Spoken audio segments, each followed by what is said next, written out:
Okay, folks. Hey, good evening and welcome to our Council and Committee of the Whole meeting for January 22nd, 2026. Bienvenue à notre réunion de Conseil pour le 22 janvier. To open this evening, I will pass the floor to Deputy Mayor, Councillor Jamie Ristool for our land acknowledgement. Thank you, Madam Mayor. Today, I'd like to take a moment to recognize the importance of the land on which we are gathered. The municipality of West Nipissing respectfully acknowledges that we are located on the homelands of the Anishinaabe peoples, on the traditional territory of the Nipissing, Temagami, and Dokis First Nations, covered by the Robinson-Huron Treaty. We honor and recognize their historical connection to the land and value their significant contributions in shaping and strengthening our communities. We do this to reaffirm our commitment and responsibility towards reconciliation and improving our understanding of local peoples and their cultures. Thank you very much, Councillor Ristool. Our next declarations of pecuniary interest. Do we have any this evening? Seeing none. There is no addendum, so thanks, Madam Clerk. It is moved by Councillor Rivard and seconded by Councillor Gagne. Be it resolved that the agenda for the Council and Committee of the Whole meeting held on January 22nd, 2026 be adopted as presented. Questions or comments? All in favor? It's carried. Thank you. We have no delegations or petitions this evening, so we'll move directly into Committee of the Whole. 5.1 Planning Committee, and I will pass the floor to Chair Councillor St. Louis. Thank you, Madam Mayor. Sorry, I was looking at something different.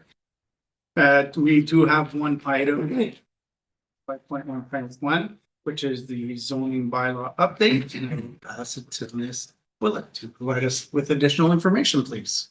Thank you. Through you, you do have a staff report in your agenda.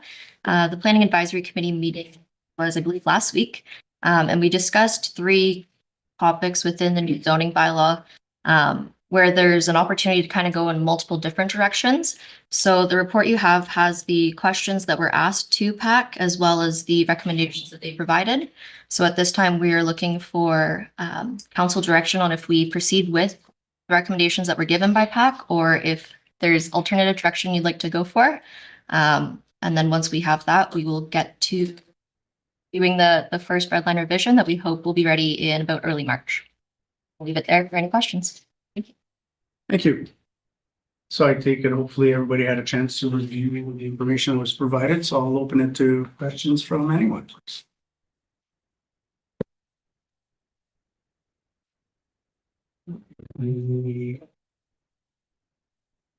Well, that's pretty quick, so I don't see anybody with any questions, so the recommendation I get, Madam Mayor. Okay, I would just like to also identify just the issues in regards to the commercial properties that aren't included. And there was a bit of an update given at PAC. So can you just explain that and explain what the approach is going to be on those?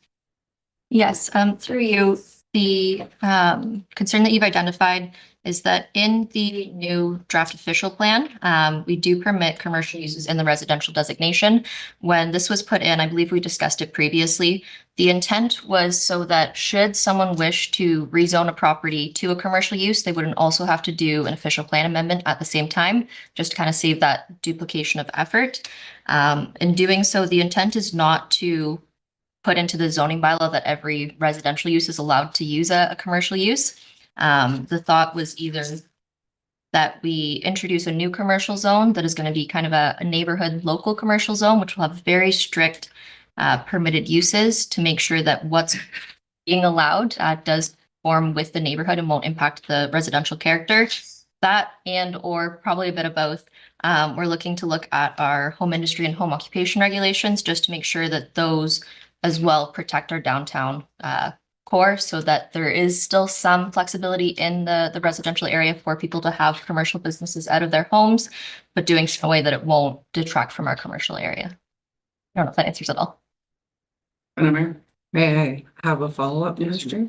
So when you say commercial business within the homes, those would be identified under the home occupation or home industry classification, but the other the other part of it is people being able to buy a residential property or a home and convert that where the primary use is commercial, which are two separate issues, right? So this Yes. designation would allow people to buy a house in a neighborhood, and instead of the business being a secondary function to the primary residential use, they would be able to do a zoning bylaw amendment to have the sole use of that formerly residential property as commercial property. Is that correct? That is correct. So for example, say someone was to purchase a home that's in a residential one zone. Without changing the zoning, they would be allowed to do a home occupation as we allow now. Say if they wanted to do a bit of a lawyer's office in a small portion of their home, but the primary use of that house is still as a residential dwelling. If they were looking to say convert the entire house into a law office, then they would have to go through the zoning bylaw amendment process. And that's when we'd be looking to go to that neighborhood commercial zone that we're looking to install. So that it would still come through PAC, it would still come through council. And at that point, we can make sure that what the proposed uses will conform with the neighborhood. So it's kind of a balance of both. Yeah. I guess my concern is just making sure that that is on the radar as far as how that's going to be defined, because I think that that's an important part of the discussion. Thank you, Definitely. Mr. Chair. For comments? Councilor Patrick? Thank you. The shipping containers, I was under the impression that was allowed even in R1. Is it not? So through you currently, it is not. They are permitted in the rural residential, and one in the shoreline residential. There's no permissions right now in any of the R1, R2, R3. What PAC has proposed is that if you have an R1, 2, 3 property that has at least 1 acre in area, then you would be permitted one. Okay. I didn't meet the whole. All good? Yeah, I'm in favor of that, as long as it's in the backyard and it's not in you, why not? Yes, and to add to that, my apologies for leaving this out initially. That was also part of the PAC recommendation, was that as well as being on a 1 acre property, that the shipping container is located in the rear yard behind the main dwelling, so that it will be somewhat screened. We have an hurricane, it's a nice place to go. There you go. Thank you. Any other question? I'll see Crystal. For you, Mr. Chair, just a question, follow up on the shipping container.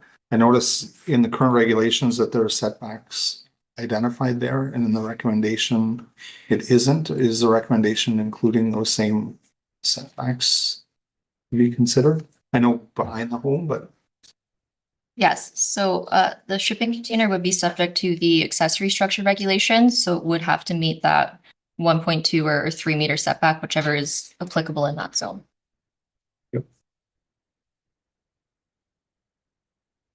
Any other questions, comments? Councilor Larrabee? On your number 3 item, camping trailers. Most of the families now have 2 children. And if you buy a property along lake shore or river, you would like, now it says 2 permanent trailers and 1 no more, or 2 no more than 14 days. Wouldn't that be safe to say 3 trailers? Because now you have to choose, as a parent, you gotta choose between your kid who's gonna come and stay with you in the summer months on a permanent basis. One of the children would have to move their trailer back and forth. So wouldn't it be wiser to say 3 to be on that property because of average family that we have today? If that's council's direction. I would propose that we have 3. So what you're suggesting is 3. You're saying 14 days, but I thought I saw 90 days. 14 days. Right? Take a line 90 days. Oh, yeah. Here.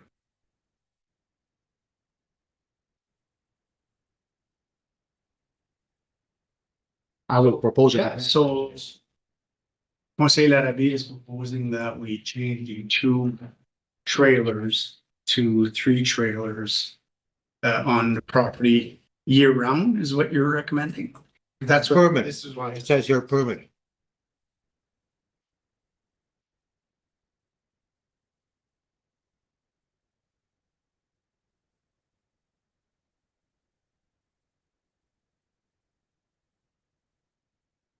Well, 90 days in a year.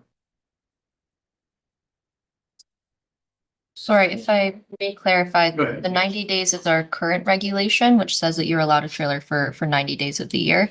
This is the proposed regulations, which would replace our current regulation. Want to say Bennett?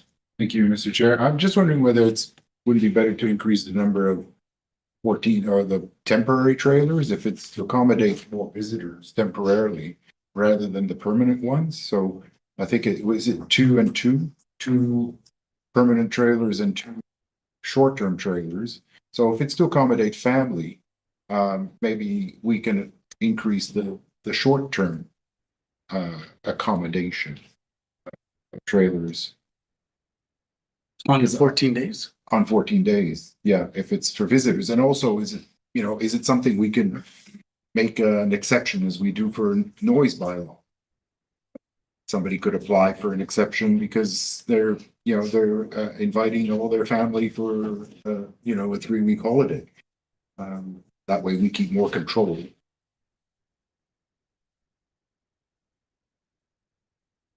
Ms. Olick, any comments in regards to that guy? And I apologize, I wasn't the last PAC meeting.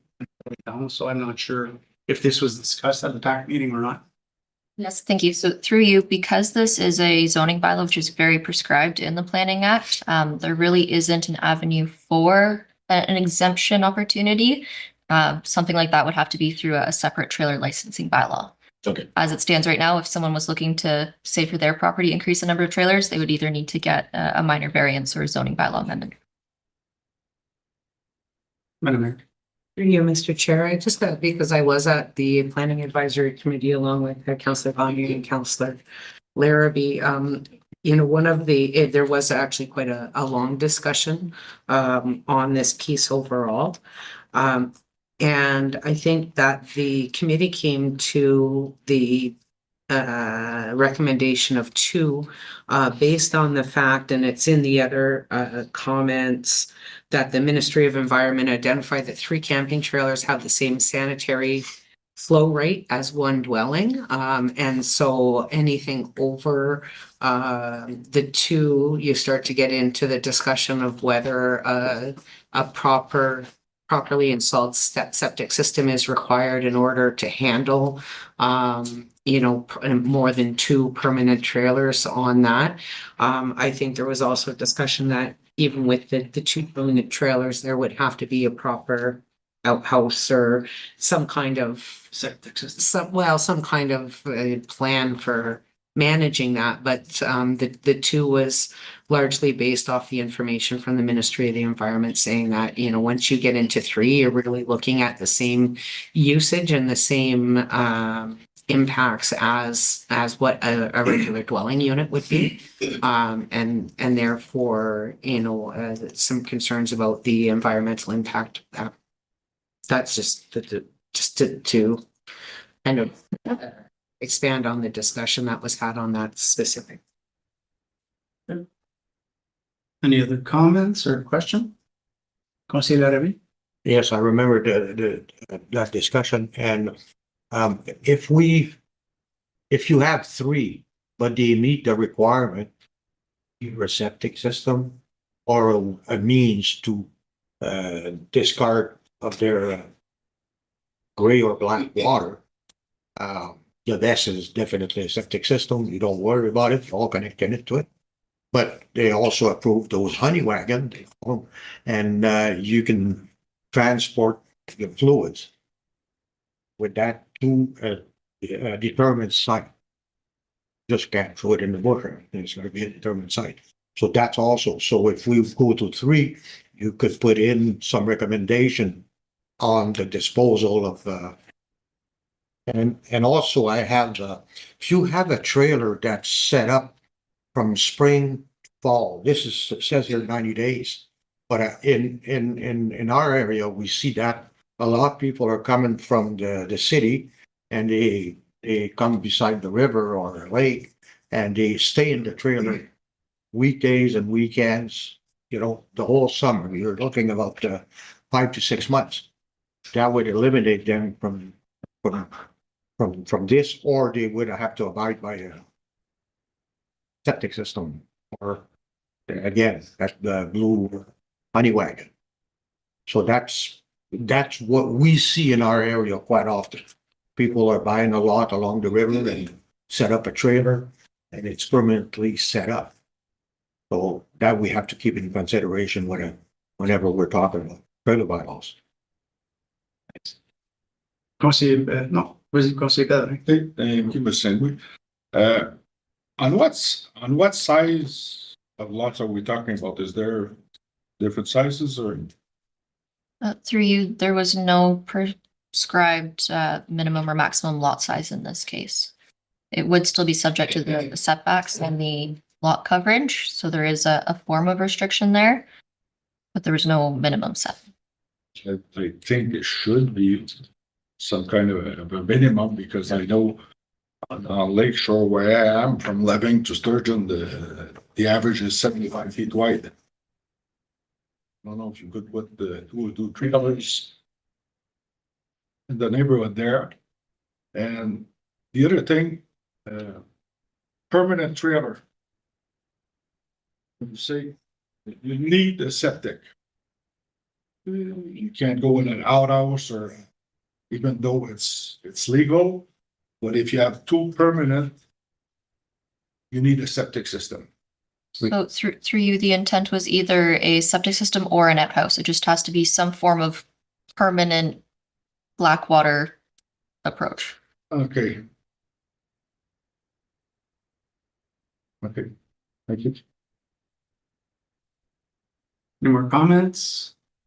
So I think to touch, correct me if I'm wrong, Ms. Foley, what you're touching on, Conseiller Arabi, you can still purchase land on the side of the water, and you can still have, correct me if I'm wrong, a trailer or 2, as long as you meet the requirements, right? So And if I may include, all lots sold along the waterway are hectare. All the lots now are hectare when you sell along so you're looking at 2 acres, right? Madam Mayor, I don't Well, think all no, of that's them. not true Yeah. because newly created lots are meant to be a minimum lot size of 1 hectare, which is 47. 0.47. 2.4 acres.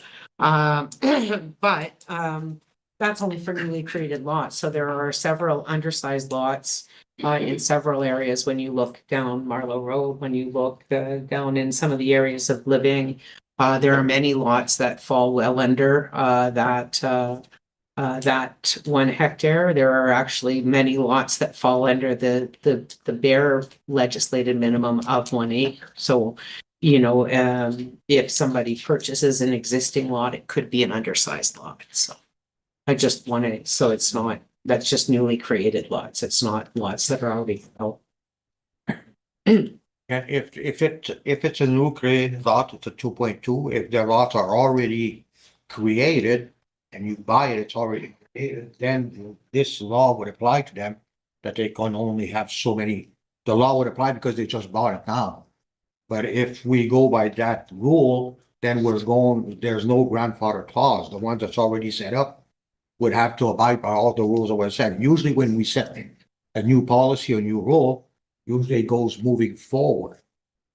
Okay, so if we don't apply the grandfather clause in this rule here, and I'm not suggesting that we should allow people that are environmentally, they're throwing stuff in the water. I'm not saying that we should let them go, but usually a law is moving forward. So if you were to buy a lot that's already surveyed, then this law would apply. That's what I would be suggesting. We have the grandfather clause, but if you buy a lot tomorrow, then this law here will apply, even though it's surveyed. You have to have, if you don't have the room, then you only have one trailer on it. So, once again, correct me if I'm wrong, Ms. Willick, in my understanding is if we pass this bylaw, the bylaw is gonna be passed that it's 2 trailers. Whether you had 3, 4, 5 before, it's still gonna be 2, right? It's gonna be, no, not moving forward, correct? Oh, grandfather clause. If I may, the grandfathering, so the legal non-conforming, it would have had to been a legal permitted use before the bylaw, the new regulations came in. Because it's a situation right now where they may have 4 or 5 trailers permanently on this property is not currently permitted under our bylaw. It wouldn't be, subject to that grandfathering. Everyone would have to follow the new regulations. We can look at putting some form of regulation in kind of as a middle ground where it's not physically feasible to meet the setbacks. But in terms of the numbers and in most cases, there would not be any grandfathering.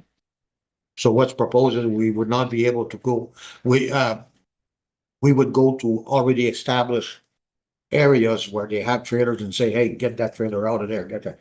Because we're not moving forward, we're going back. Is that what's suggested? I was under the impression that the bylaw would be in place moving forward. No, and correct me if I'm wrong, because there was nothing in the passing that you could. And that There was nothing that the past said that you could. Well, you, technically, yes, there was, and No. right, so, Jose Pedro. I don't agree with not recognizing the people that are already there. It's like, only two examples. The Michelle family on the Verb River, they've got quite a few acres. They've been there, I don't know, they got 3, 4 trailers, maybe more. And we got the Tellier family that are further down the road beside the river, and then too, it's almost like a little park, but everything's clean and all this. And this was there before amalgamation. So to say that we impose to them, no, they're probably 10, 12 trailers there, all family. And for us to come and say, no, you're out of here. You know, I'm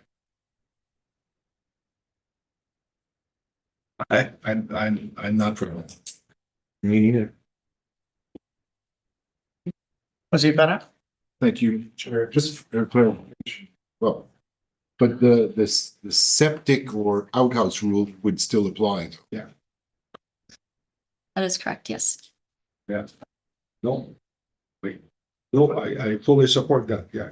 Yeah. Of course, the outhouse or the septic or a barrel for the gray water. I have no problem with that. I'm just gonna say, I visited those places a few times because we went around the municipality a few years ago. And we had a meeting at each place, Levine, Cathy, everywhere. And so that's why I went around these places and they all conformed perfectly. That's as clean as in town here, so. Jose Pedro? Thank you, Mr. Chair. If I may, I'm not sure if I'm in favor of grandfathering, but if we did, I would suggest that it would have to be on the basis that people apply and have a certain amount of time to apply, because how do we know a year down the line whether the trailers were there or not? I think it's a large municipality, it's going to be something difficult to control. But I would ask again, Ms. Willard, and if we wanted to grandfather these extra trailers, could we? I mean, is it something we could do, or are you saying we just can't if the bylaw is changed to limit it to 2? I believe the minister Go ahead, would Mr. like to respond to that one. Mr. Chair, can I just interject here? So what Ms. Willick explained is that the 10 trailer on a vacant lot is not even in conformity with our existing bylaws today. We just haven't enforced it, but they're illegal as it stands right now. So to grandfather something that's already illegal today would be a council decision, but it's going to complicate things.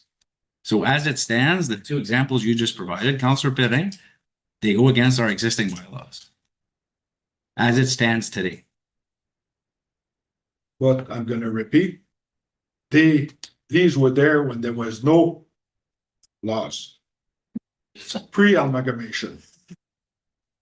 You know, it's, Madam Mayor, For properties such as the one that Councillor Pellerin described, would there be the option for those people to apply for a zoning change to tourist commercial?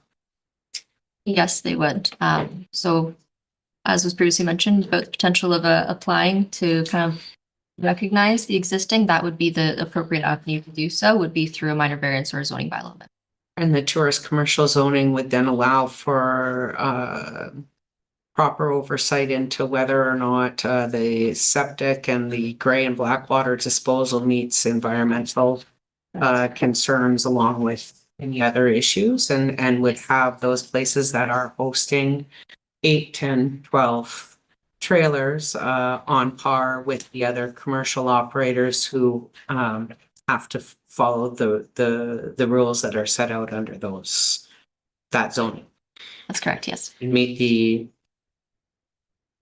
requirements of the Ministry of Environment to service that many. Okay, thank you. Councillor Pellerin. thank you, Mr. St. Louis. I'm not in favor of that either. Because tourist outfitters, their taxes is way higher. I'd rather, like, if they have to conform with the septic and all this, I don't see an issue with that, but I might say, is there a way, because they're permanent, is there a way to put some kind of a tax or a fee So, for each of them, just go in the middle?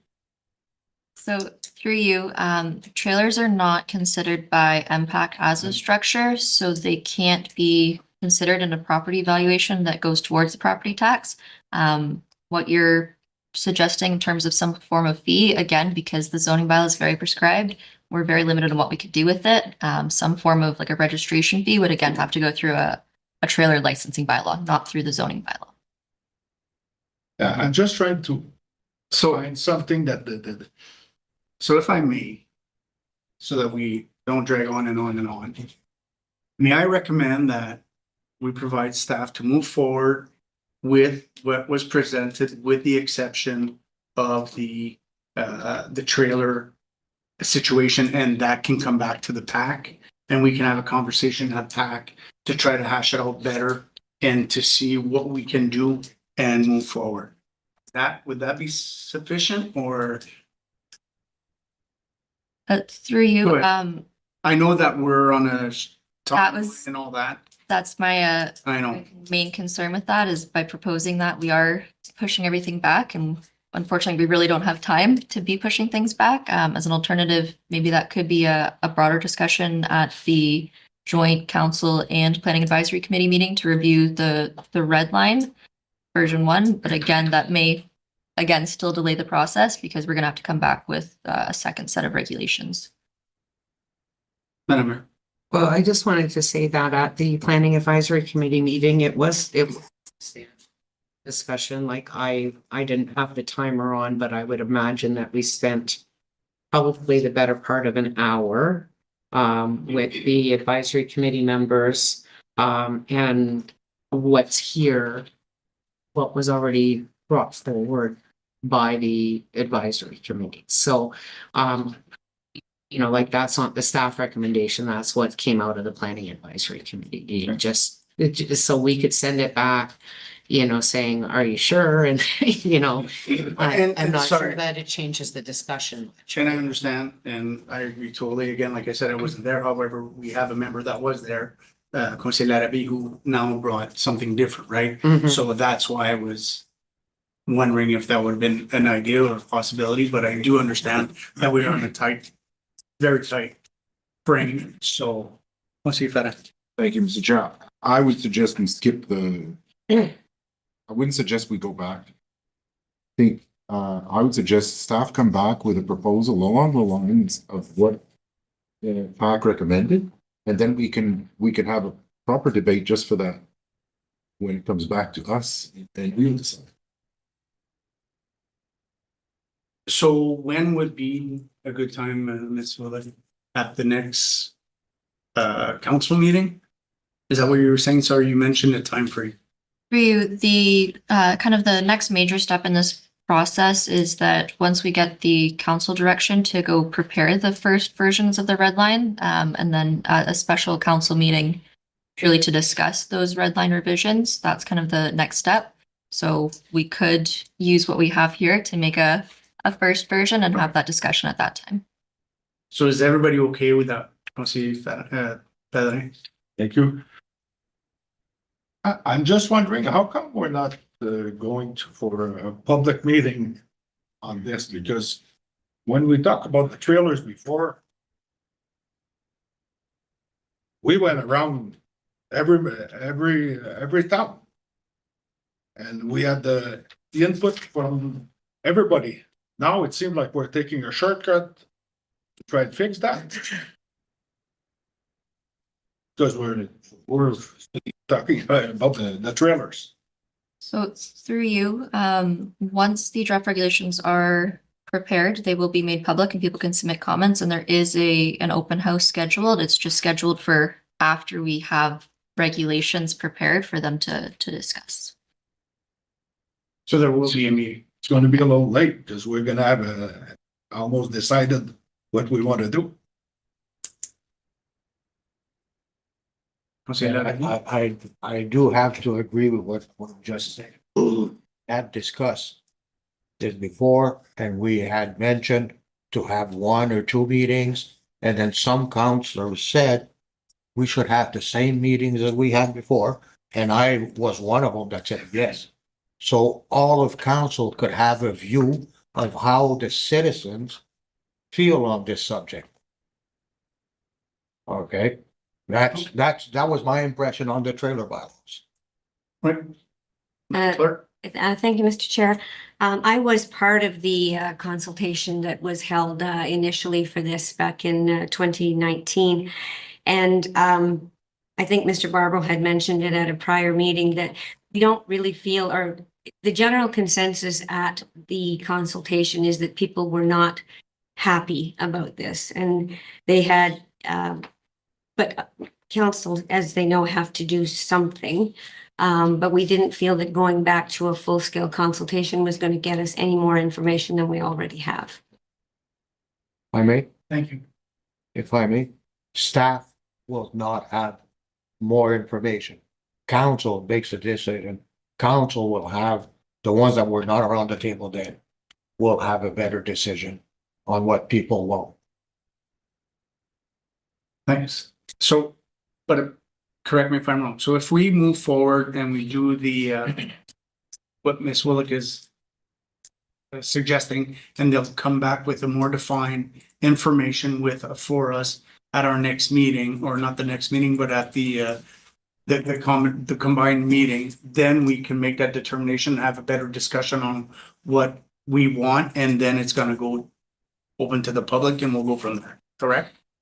That is correct, yes. Okay, so basically what I'm asking so that we can move this along is it everybody we'll put it to a vote on that. We advise staff to move forward with the information that they have provided so that they can come back to us for that combination meeting and provide us with a further detailed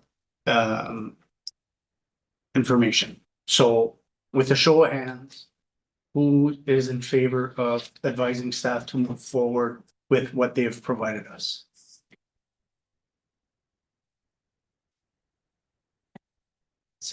That's carried. Thank you. Back to you, Madam. Okay, thank you. Up next is our Public Works Committee, and I will pass the chair to Councilor Bonnier. Okay. Thank you, Madam Mayor. The first item is the update traffic and parking bylaw. I'll pass it back to Links. So, this was a request made to replace, the yield signs on Russell and Parker and Russell and Levesque with, stop signs. These intersections are currently yield signs. There's only, I believe, 2 to 3 homes on this section of road. So because of incredibly low traffic volumes, there's really no reason to replace these with stop signs. However, if council chooses, could be replaced with stop signs. It's kind of, both would be considered safe options at this intersection. The yield signs, probably some people are treating them as stop signs now. If you put stop signs up, people will probably just treat those as yield signs. It can kind of go either way. So I'm going to leave this in council's hands and can discuss whether you think that these should be stop signs or yield signs, and but both would be considered safe options. Okay, thank you, Ms. Eddings. Also involved. Thank you through you, Mr. Chair. Yeah, I noticed this when we had all the construction on John. I don't think I've ever showed up to that corner of Russell where the dentist is. Mm. And I saw it was a yield sign and I thought right away, why is this a yield sign? So I, this, it just makes sense. I think that's the only reason it got noticed is because the Yeah. river was through there. I don't see them everywhere. It's kind of cool that we have them there, but let's put a stop sign and make sure it's safer. Madam Mayor? I will say the same thing as Rivard. I don't think anybody would have noticed these except for the fact that there was so much construction in the middle of downtown this year. And I just found it strange that usually a yield sign, there's kind of like, it's not a perpendicular intersection. And so I would always come to a stop and I'm like, how would you even yield onto this street? Because you have to actually stop to see if there's any oncoming traffic. And so It essentially legalizes a rolling stop is what it does. it legalizes a rolling stop. Yield signs everywhere. Yeah, yes. Anyway, I'm with Rivard. I think a stop sign is like a little bit more common sense in that it felt like it should be a stop sign. That's all I'll say. Every time I hit one of those, I'm like, I came to a full and complete stop and then inched out and then looked both ways and then turned. So. Thank you. Questions or comments by councilors? Aussi, c'est Louis. For me, it's neither here nor there. However, I think if we put a stop sign, everybody's so used to a yield sign, we're gonna get people maybe end up with being charged with a ticket for blowing a stop sign. Because they're so used to the yield sign as a rolling stop, right? The rolling stop sign. There would actually need to be a police A officer. flashing stop. Aussi, Russell. Through you, Mr. Chair, I just think it makes sense to keep everything clean. I don't think they're high traffic areas, so I don't think it's gonna be, a major impact on traffic, and I think we've installed stop signs in other areas of the community where there weren't any signs and people got used to it. It's if we put a new sign for wherever the minimum standards are for, but just to keep things clean and parallel across the municipality. Okay. Thank you. Aussi, Pellerin. Mr. Gagné. Was there a request for that? By, By Matt.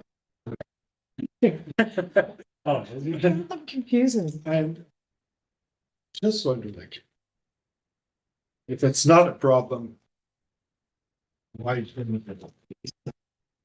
Like, the consistent, we said, somebody's gonna get a ticket and lose 3-4 points because changing the sign. If there's no record of an accident or stuff like this, that's my opinion. Okay.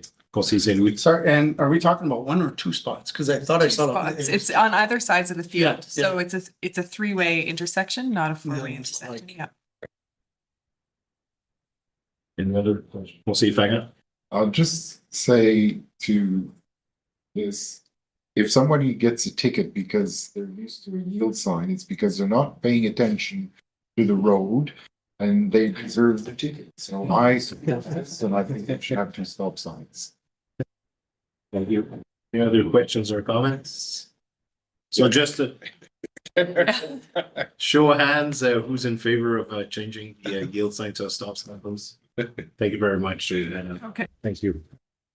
We will move on to item 5.2.2, which is Pike Lake Road Change Service Levels. We did get a petition or a letter with the signed petitions from some landowners in the Pike Lake Road area. So I'll pass it to you, Ms. Henning, for any additional items that you haven't shared or would like to clarify before I open it up for discussion, please. So nothing to add to my original memo on this. I would love to say let's start plowing more roads, but if you've been driving around this winter, I think everyone can agree and see that our crews are struggling to keep up when we have a winter like this where it snows almost every day. And adding an additional 7 kilometers of roadway to be plowed to an area that doesn't have any permanent residents on it is something that at this time, if we were to do that, then you'd be looking at other areas that aren't going to get plowed as soon. Areas that probably have permanent residents and, children trying to get buses and those things. So it's unfortunate that we don't have the resources to do this, but at this time, we simply don't have the resources to move something like this forward. Okay, thank you. I'll see if I can. Thank you, Mr. Chair. I wouldn't suggest that, we plow these 7 kilometers in the middle of a snowstorm. And I don't know, but I don't think that the people who want this also expect that they will be plowed, perhaps the same level of service that urban roads are plowed. Could we not do it on the basis that it has to be done, once, everyone else is done? Like, that they would be quite far down the totem pole. But eventually, after a snowstorm, we do clear our roads. And there's a period of good weather where the plows would be available to do it. And on that basis, I would support this. In some cases, that is the case in some winters. In this winter, for example, the past 7 days, our crews have had one day where they weren't plowing and they were doing snow removal on those days. So they've been fully deployed every single day with basically no days off. And if we were to take this on, we would have a minimum maintenance standard that we would have to follow. So you can't just leave it forever and plow it if you're going to take it on as a winter maintained road. Thank you. Ms. Nicol. Thank you. I have a couple questions. How often is the road plowed currently per winter? In some winters, it's been occasionally maintained like once a winter. The next one, how often is general road work completed? Calcium grading, any gravel upgrades? We haven't done any gravel upgrades and we don't put calcium on that part of the road, but it's graded once a year. And I have one more, if that's okay. What would a rough idea be for the additional staff time and cost if you were to provide more consistent plowing for that road? It would probably take an additional 30 to 40 minutes to do a plow run down there. I'll let everybody else ask before I circle back. Thank you. I'll see you week. Thank you. So actually, though, it's going to be one of my questions. So we only plow that road in the summertime only. We grade that road, I should say, just the one time. I'll see you there, Gabby. Thank you, Mr. Chair. We plow our roads after the winter, after the storm is done. We don't deploy in the middle of the storm. We usually wait after. If I recall right, the time it takes for us to clear our roads is 12 hours. The province giving us mandate is 24 hours. We do it in 12. That's what we were told before. I don't know if it's still the same, but so I would suggest that after the storm is done, that yes, as Shifana said, that we deploy one truck go or a grader to go at the other end, plow it and come back. But that way they would, because they're paying high taxes too, and it'd be nice for them to have their service. Madam Mayor?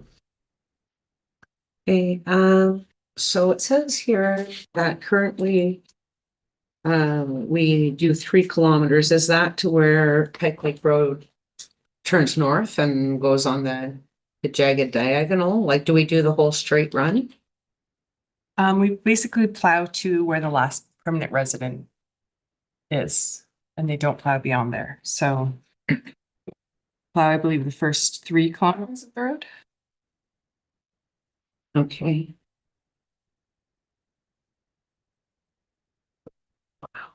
And how many houses are located on the portion of the road that is only occasionally maintained? I believe there's 9 seasonal residents there. Okay.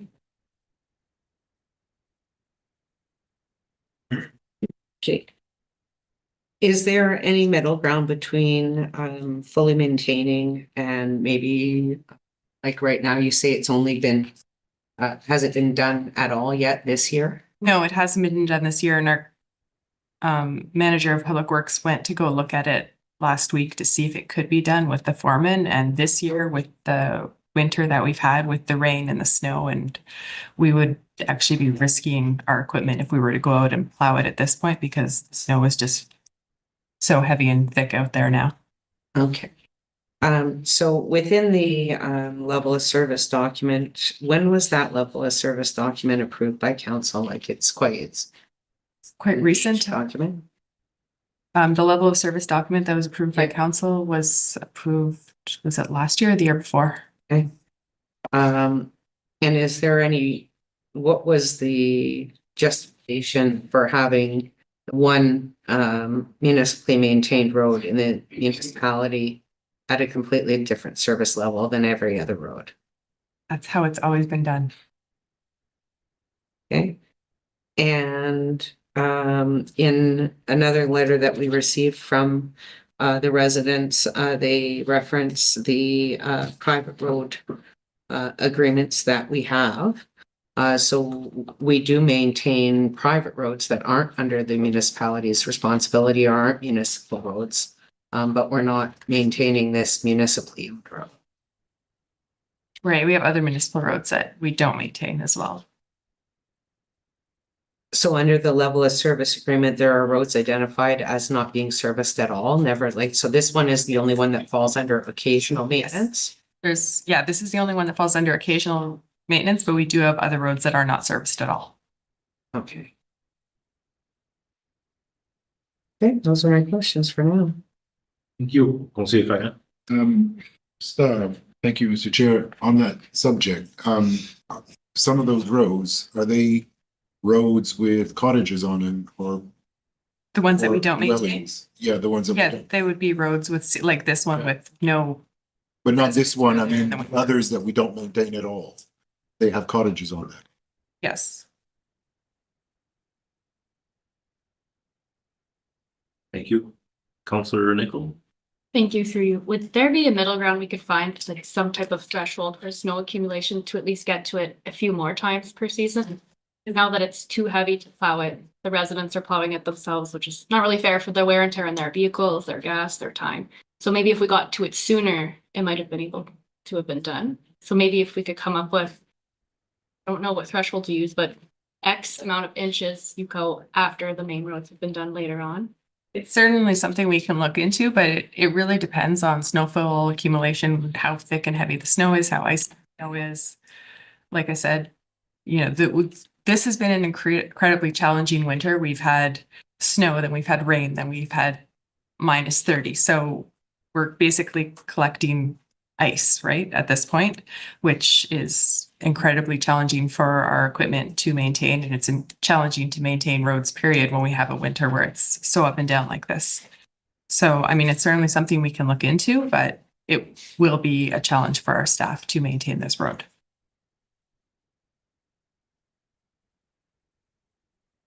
Any other questions or comments? We'll see Sandy Wood. Thank you. Through you, Mr. Chair. Obviously, this will not happen this year with the amount of snow that's already there or the ice that's already there. However, I would like at the very least for us to commit to look into this moving forward, as opposed to saying no right now for the future, to at least bring it up again the next time we do talk about our service levels for all our roads prior to next winter. If it can't be done this year, there's too much ice. If it, it's too hard on the machinery. If our machinery is gonna go back there and get stuck or whatnot, I understand, but at the very least, I would like for us as a council to make a commitment to the individuals that it's something that we're definitely gonna look forward to for the following winters and the years to come. So with that, it's something that we can try to figure out moving forward. Thank you, Conseil Saint-Louis. Any other questions or comments? Conseil Larrabee. Thank you, Mr. Chair. So from what I'm hearing right now, the locals are plowing it themselves. So if the locals are plowing it themselves, that means that grader could go in there, or one of our trucks could go in there, wing the banks. This is all that would take to, They attempted to go in last week and weren't able to. they weren't able. Because I've plowed roads with, so. We were in one area, we moved to another area, we came back a month later, we could know when we plowed it. And it's not common, but we did it. Conseil Parent. Thank you, Mr. Chair. I'll just reiterate, don't see why we can't, if we're plowing it now occasionally, why can't we plow it at more occasion? In a way that doesn't interfere with snow removal. So I would like to say, and there's a way to fit that in because we don't have snow every day from December to March. Thank you. Ms. Henning, do you have anything to add to that comment or? No, No, not add to that. Okay. If this is something council wants us to look at moving forward, we can certainly look at it. I don't know if we want to look at just this road, all of our private roads, or how we're going to move that forward, but we can review our level of service that was approved by council and. Okay, thank you. Councilor Nicol. I just have one more question. What if one of the seasonal residents wanted to move to their cottage and become permanent? Does that change the scope of the road? For the maintenance aspect of it? Typically, no. No, we have other roads like this where we do have private or full-time residents on them now, and we're still not maintaining those roads. But they can have it easier. I'm not sure how they're accessing in the winter, but they're unmaintained roads where we do have full-time residents. Thank you. Conseil Parent. Thank you, Mr. Chair. Just, I wouldn't mind seeing a list of the roads that are not maintained in winter and how many dwellings there are on those roads. Conseil Ballard. Thank you, Mr. Lee. Yeah, that was my next question. How many roads like this? And Miss, I think you say right now we're doing the snow once in a while, or just grading in the summer? Grading in the summer, and from what I understand from the foreman, they typically go in once like the spring to kind of get the road opened a little bit earlier. So they go in, in March or late February and get it cleared out then so that they can get it opened for people to get in there earlier in the season. Good, thank you. Sierra Stoll. Thank you through you, Mr. Chair. I think I agree with the suggestion of revisiting it once, either over the summer in the fall as we lead up. I think something to keep in mind as well, it's definitely something that if we're going to agree to this for this one particular road with seasonal residences, that you can almost guarantee that others who are on seasonal roads, we're going to have a list of roads lining up that we're going to have to provide this service to. That's just the nature of things work. And I think there's a cost associated with that. I know we're doing some very minor maintenance during the summer, but the standard of the road is something that has to be considered as well, and something that we should be keeping in mind as well is the, I don't know if you call it well-being or the safety of our infrastructure through our vehicles, fleets that we have going down roads that are seasonal. Just things to keep in mind. I think if it's something that we're going to revisit, it'll give staff a lot of time to get this together and come back and have a more fulsome discussion. So I think once you open the box on this, definitely there's going to be others. Say we want the same service on a seasonal road. Mayor? I agree with Janie, you know, that it's important that we have consistency in policy.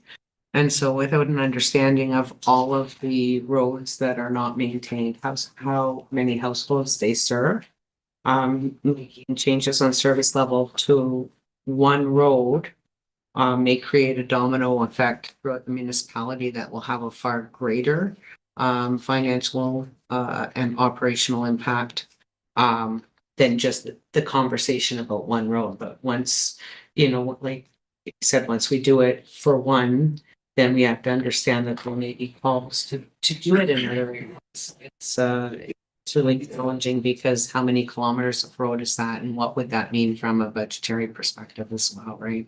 Overall, so I agree that we probably need to have further discussion. Obviously, this year, you know, yeah. As this is, sorry, may I ask one more question, Mr. Chair? As this is the only road that is defined under occasional maintenance, it is possible as well, though, to change that because it is already classified different than an unserviced road. It would be possible to change that definition in the service level policy that says it will be plowed at least once a month, or, you know, like, can we actually make those definitions within the service level policy? Yeah, we can make those changes in the policy.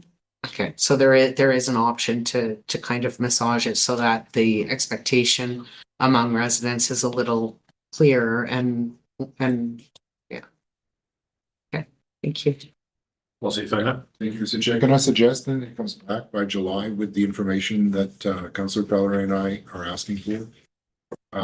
So that it doesn't just get, I don't want it to get forgotten. And I do want to bring this back, and I think, you know, maybe at the July or the August meeting with that information, then we can sit down and review the policy and review that case and possibly other cases. You know, the other, you know, that's why I'd like to see the information, because the other roads might be roads with, you know, one dwelling on. This one has quite a few of them.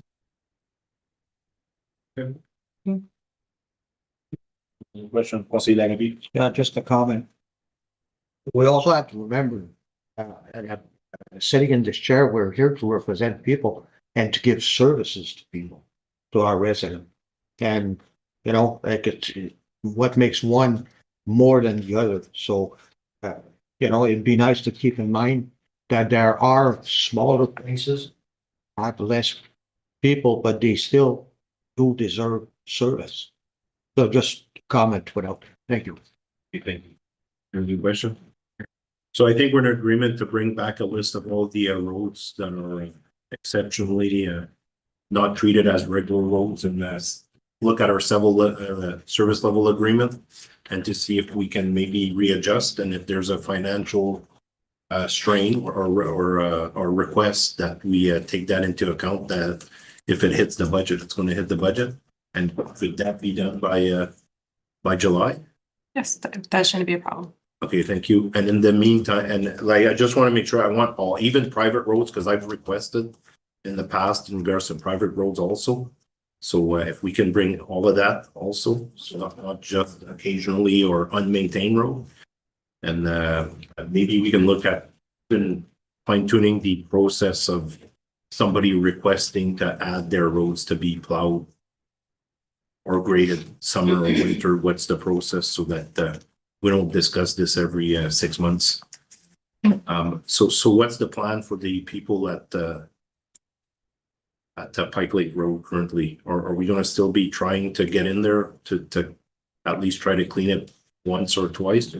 They will try again later in the season. Okay. You know, and how the snowfall goes. It just at this time, It's not possible at this time. Okay, perfect. Is all council in agreement with my recommendation? We're good?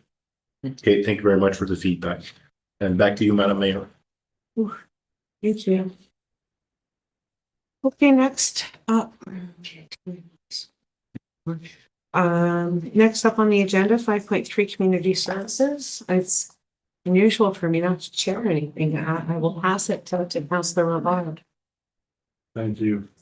I guess I've been hearing a lot of me tonight. I will start with the burger. We wanted to find people believe. No, it's okay.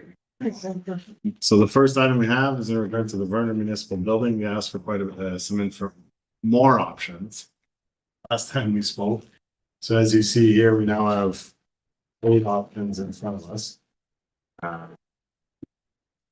In order to keep the conversation, I guess I'll open it up for some initial comments to start, to make sure that we don't kind of go around in circles or anything. And there's someone has ideas or some options they don't think would work at all. We think it's there to chip in some off as we go. So I'll open up the floor for any questions or comments regarding the 8 options that were provided.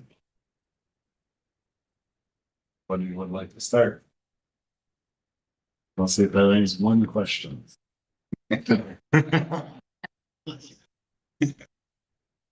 I'm gonna start from the top.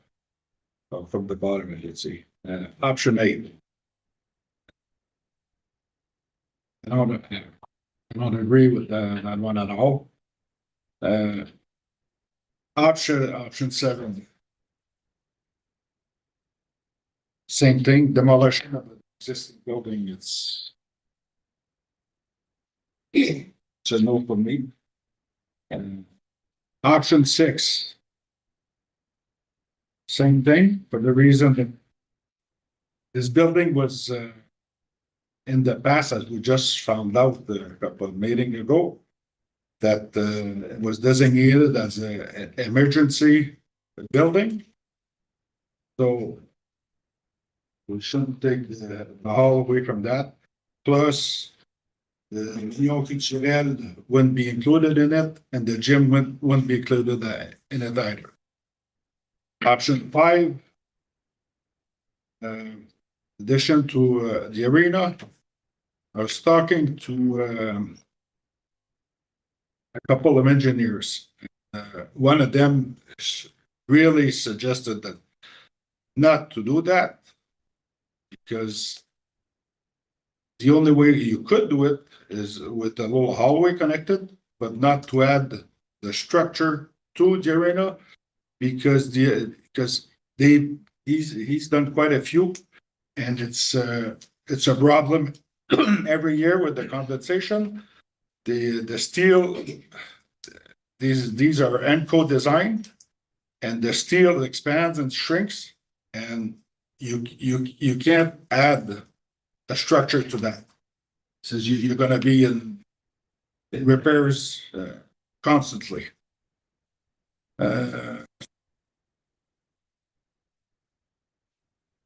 Option 4,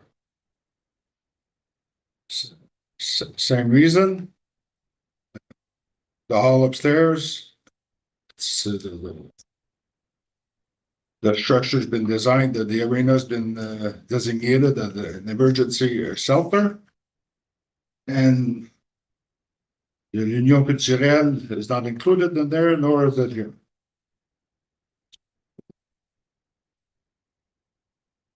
Same with number 3. So my suggestion would be between option 1 and option 2. Option 2.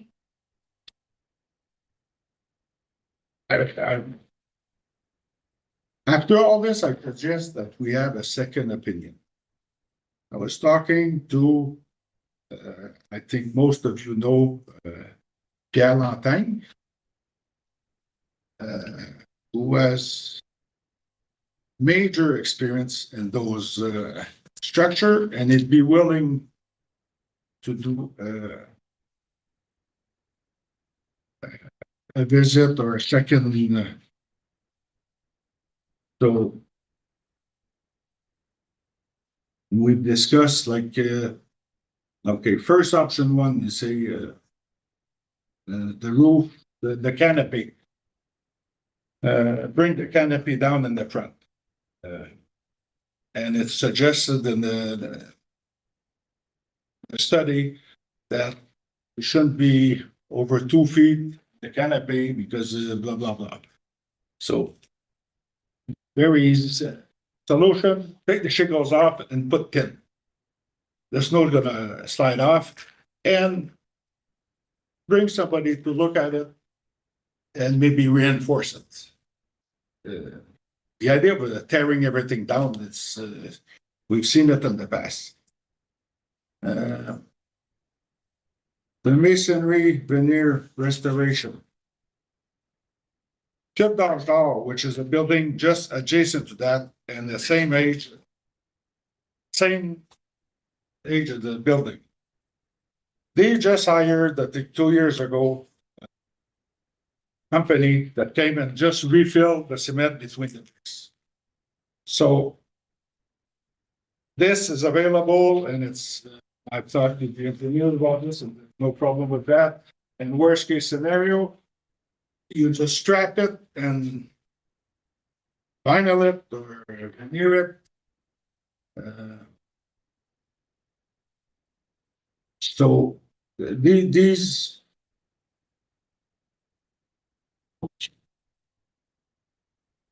okay.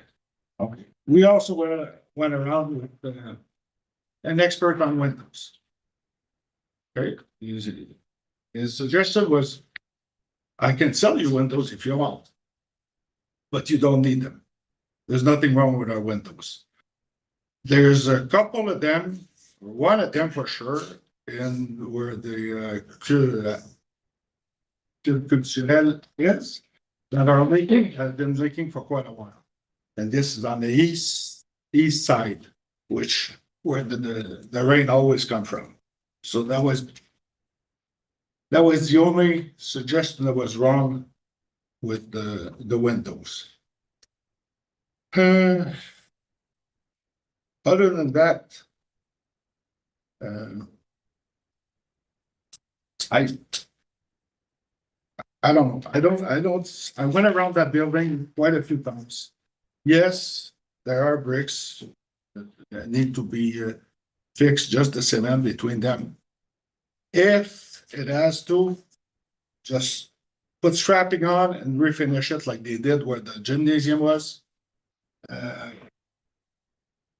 In all this, we don't see the inside. It's all been finished. Imagine it. So really nice. When they pull everybody out of that building, what year was it? A few years ago, and they refinish everything. Doctor's office, the where macro is, it's the 5-star in there. And there's all new doors, electric doors. The building is, if you look around, the building is sound. There's no cracks in the walls. And the roof, it's, I talked to that too with Mr. Lantang. And it's not shingles, it's a roll of shingles. And he says that's what he installed, I think, in Thunder Bay, not that many years ago. He says it's a good membrane to put on top because it's flexible. It's better than tar, it doesn't crack. So, and he says, worst scenario, you take it off and you put another one, and you're talking at $15 per square foot. It comes out to about $160,000. So we're far, far, far from the million or 2 million.7 or whatever. So I'm looking at this and I'm thinking of Eugene Bridge. That's Eugene Bridge on steroids.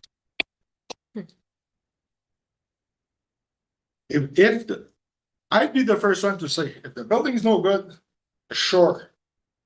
But you go inside, there's no cracks, there's no nothing. The furnace room. It's been upgraded. It's got all new pumps for each zone. The electrical has all been changed.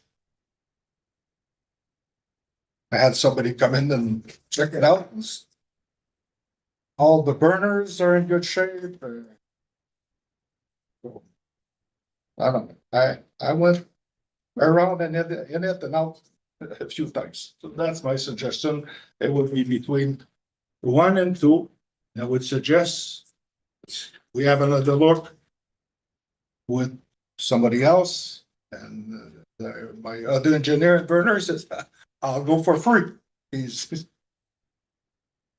Okay, thank you, Councilor Pelletier. So from what I hear there is option 1 to keep it going is the small rental, just to make sure that we can last for a bit, right? It's more financially stable. And option 2, what I'm hearing is there's some not quite agreeing with maybe the quote that's been shown, but that seems to be something that was provided by our municipal engineers and some things, I imagine. Just keep the I saw Councilor his hand. Yeah, thank you through, Mr. Chair. So one of my questions, I'm reading through all these, Arena Edition, Arena Hall, Arena Edition Hall. Is there one that is a standalone building and not on the location where it is currently? Or is the standalone building that we talk about is connected to the arena? Is that what it is? Correct. Okay, so there's not one that further beside the parking lot that is just a standalone building. So if we were to do just a standalone building, we would save a little bit of cost, if you will, for that hallway that connects the building to the arena, correct? So the price is still quite significant. Okay, and so my next question is to touch a bit on, I guess, our policies municipally. When we have these engineer numbers that we get, do we tender out to more than one engineering company, provide us with quotes, or do we just have the one that we usually always deal with? Yes, it depends on the situation through you, Mr. Chair. In this case, the initial engineers that were hired on were Jill Richards because of the crisis we were faced with the collapsing gymnasium. So we brought Jill Richards in, and then we moved on and we went through a tendering process, and we did hire, just looking at that document, Stevenson Engineering. Okay, so there was one. They came in, they did most of our buildings through a building condition assessment. So we have information and intelligence on what they saw, and it's an extensive report. And then we work with Perry and Perry out of Sudbury. They've worked with us on a lot of our projects. They're architects, but sometimes when they need opinions, they will outsource to local engineers. We have A2F that came in, looked at the brick situation, provided us with an assessment. So you have multiple engineering firms that have actually had the footprint or their handprint on that building. And there's a multitude of information. Whether we discount the information or not, that's council to decide. But we tend to listen to experts, and we tend to follow up on recommended solutions to our issues. And council can debate whether these numbers are high or not. We won't know until we actually go to tender what the numbers are. These are called Class D estimates. Class D estimate could be plus or minus 20%. They normally follow in industry guidelines and industry trends as far as per square foot rates for new construction versus renovations of existing buildings. It's not an exact science, but we tend to follow our experts' advice on that. And this is what we've presented to council. No, perfect. And I've been saying it for the last 2-3 years. I mean, staff will provide us with information that I'm sure significant work was put in, but my question was, do we deal with more than one engineering firm? And you answered it with absolutely. So thank you. Thank you. And just before I pass it on to someone else, was there an option that you thought works or doesn't work at all, right? I think that's kind of what I'm looking for, because we're at 8 options. So So if you're asking me personally, to me it would be option 2. And in the environment at the institution that I worked, to touch a little bit on what Conseiller Perrin mentioned, the institution was built back in 1931, and we did significantly on that building with mortaring, right? Which is as opposed to replacing and blah, blah, blah. So I don't know the cost and all that. However, I mean, it is a possibility. To me, it would be option 2.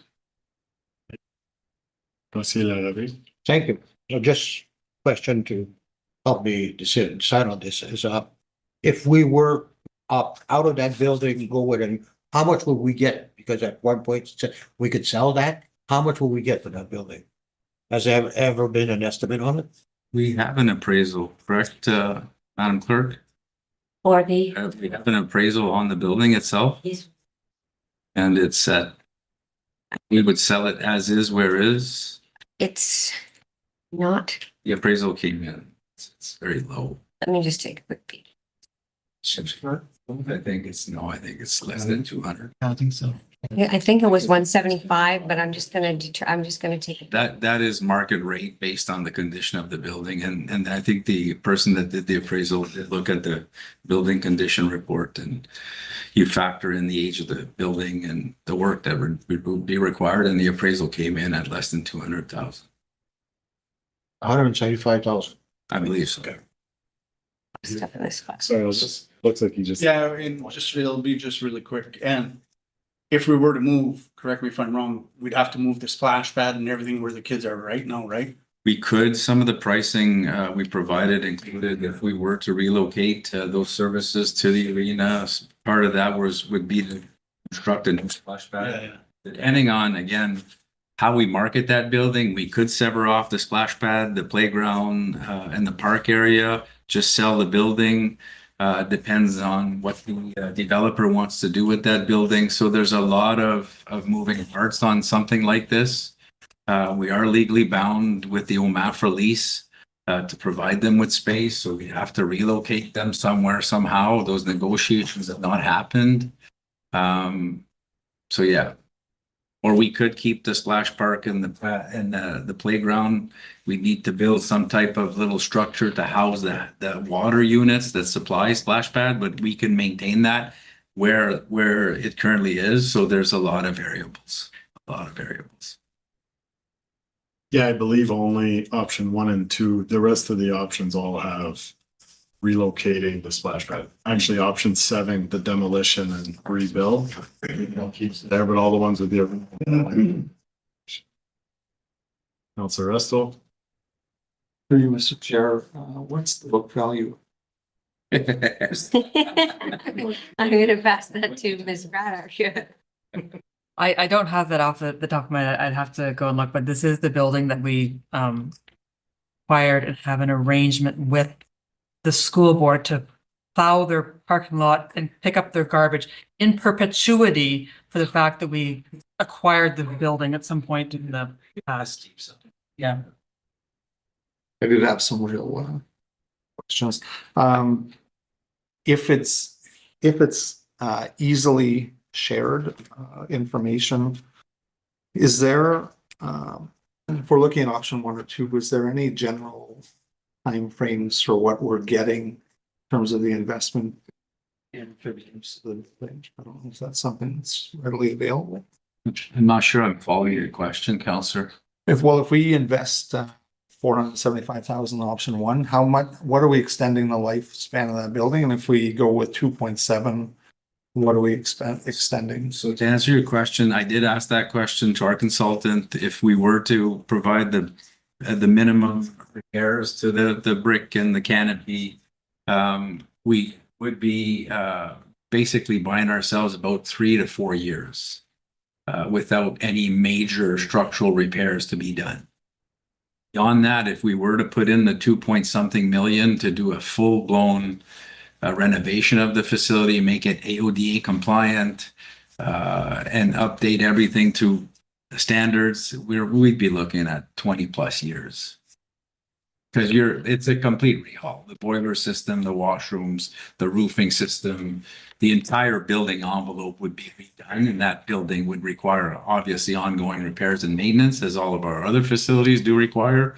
But we'd be looking at an extension of quite a number of years, yeah. And just finally, through you, Mr. Chair, I guess just to keep in mind, I know we've gone through our budget process. Got great news today from our provincial partners. I'm sure there will be some cost to that major project in.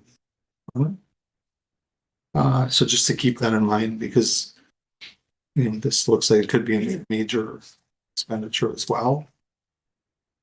So just to keep that in the back of your mind, these other bigger ticket items that we're to consider in the next short while. So just to keep that in mind, I'm probably saying that more for some 6-7 options were in multi-million-dollar.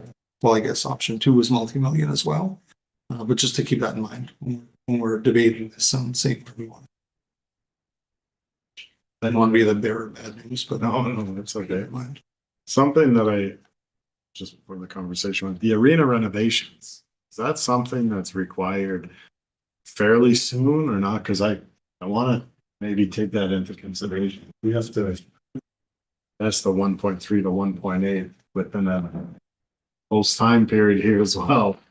We also sway our decision as to where we want to go with, if you want to rebuild that building, then if you need to put millions in the rink as well. So I wasn't too sure about what that line was, if you don't mind. So that's a good point, Councillor Vard, Mr. Chair.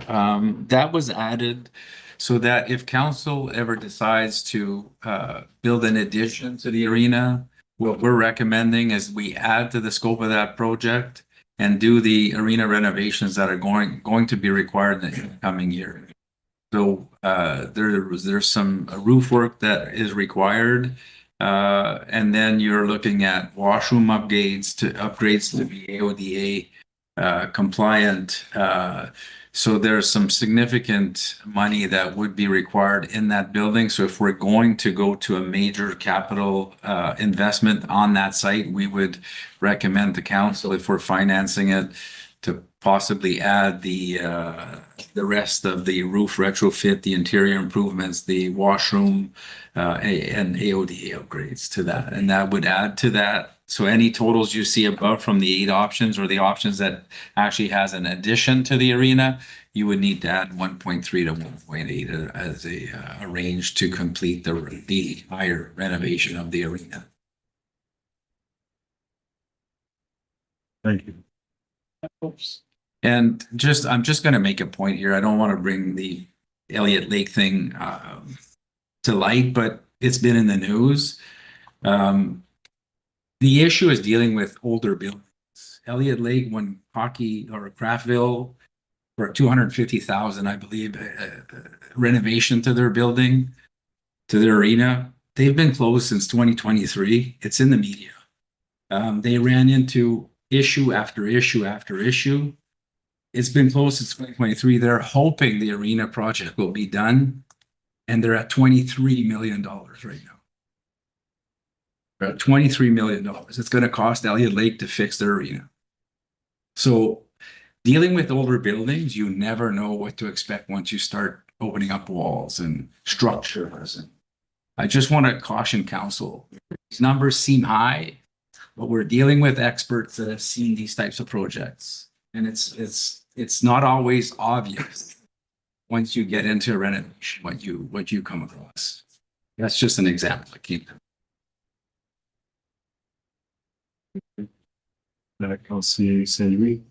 you, through you, Mr. Chair. So to touch a bit on what you spoke about, for the Verner, anything that we do at the Verner Arena, add 1.3 to 1.0 or whatnot. So I'm looking again at option 2. Option 2 and I've never been in that building, I'll be the first to say. But option 2 talks about mechanical, plumbing fixtures, washroom ventilation, boiler replacement. Hearing Conseil Pellerin, what he was telling us is all that stuff is good right now. So and partition indoors, washrooms renovation. Apparently, everything in there is new. Everything in there has been retrofitted over the past couple of years. If it's true, again, like I said, I've never been in that building myself. So would that be a cost saving? Or are we saying basically kind of sort of like the arena, if we're gonna do it, let's do it right from the start, right? Would that be something of some sort of cost saving and we can just touch on redoing the roof properly, the outside and the windows and all of the canopy and all that stuff? So if I'm following you, Counselor, saying the OMAFRA space where the offices, where the staff room, it's new. We built that several years ago. We had to because the gymnasium had to be taken down. So we rebuilt where our municipal office used to be. The Dr. Bourgault has a very nice office. That's true. It's very modern. It's very nice. The library as well. But our washrooms, there's nothing that's AODA compliant. Like, there's no accessible washrooms in there. And the boilers eventually will need to be changed. And to redo your roof and not redo your HVAC systems. And you're just working backwards at that point. So essentially it's either you fix the building, you fix it right and be done with it, or then you run into more issues as time goes on. Like it's an old building. No, I appreciate it. I just wanted to make sure that information is there, and which I absolutely. Yeah. No, thank you. You had a question? We'll see if I. Yes, just to repeat myself, like you mentioned, the roof. The roof has been there for forever. If there's no leak, I know the engineer these days, it wouldn't be to the same specs. But if it's not leaking and we're talking in the report of getting a wood grader to see what kind of wood it was or whatever, it's easy to find a wood grader. And to the experts that I talked to again, the shingles that are on there, that's what they did up in it's on the bay. And it comes out to $160,000 to replace the whole membrane of the roof. And let's say worst case scenario, you gotta put a brand new roof on. Well, if you look at the building just beside the building in Brenner, with the new church, they bought, I don't know what they call themselves there, but they bought the building as old as this building we have now, if not older, and right away, they put dresses on it. And I'm sure they didn't spend $1 million. You know what I mean? There's options. Don't think we should go and say, but yeah, go with the one that option $2.7 million. I think fix the canopy. I think that was a big scare, but don't rip it off. But then it said the snow and repair it. Have somebody have these people go and check those steel posts. If you have to add one, fine, add a beam. And this guy's got his own engineer that he talks to. So it's an easy fit. That's all I'm asking. Just have a second opinion, and let's just not go full blast one of them. And if I may add, Chair, Counselor, I'd be more than willing, if you're willing to share that information as to the engineers you're speaking to, the contractors, I'll reach out to them. And I do hope that these individuals will start bidding on our work if they're gonna work for that. Find solutions, very inexpensive solutions. It's just that until we go to tender, we don't know what the extent of that is, or the pricing. So those are estimates, right? So if we get these types of contractors that can do it inexpensive and do it right, bid on our jobs, it's certainly going to be beneficial to our community. There's no doubt. There's no doubt. Is there a possibility to get a second opinion? And if council wishes to direct us to get a second opinion, we will. There's cost to that, though. I mean, no, I don't know too many engineers that come in and do a full assessment and a full costing. and a scope that's gonna do it for free, but again, I've been proven wrong in the past. The one that told me they come for free, I don't think he'd do me a report like you have there, but he's gonna check the major things, the expensive things. Generally, engineers will stamp whatever recommendation they do. If he's willing to do that, we're willing to listen, absolutely. But the other, like Monsieur Lampang, most of the jobs he's gonna go to, he's gonna look at what's needed. And his engineer's gonna say, okay, he's gonna trust him because he's been with him a long time. If it really needs the engineer there, he's gonna go. So anyway, that's what I talked to him, and he's willing to ask for a second opinion. So I don't know what the cost would be, but it'd be something to define, because we're talking $2.7 million. That's my thoughts. Thank you. Let's see if I. Thank you, Mr. Chair. Yeah, I've learned in life that you ask 5 opinions from 5 different experts, and you usually very often get 5 different answers. We get second opinions in our, even in our personal lives. We're sick and we go and get a second opinion from a doctor.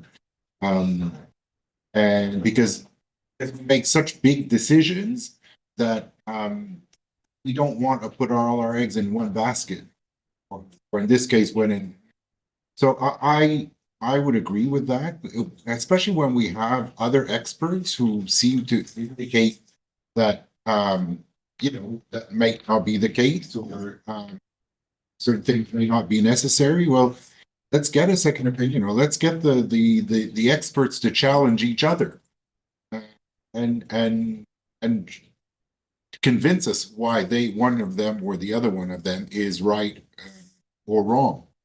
So it's a huge amount of money, and we're talking, not just 2.7, but we're talking potentially, if we go for another solution.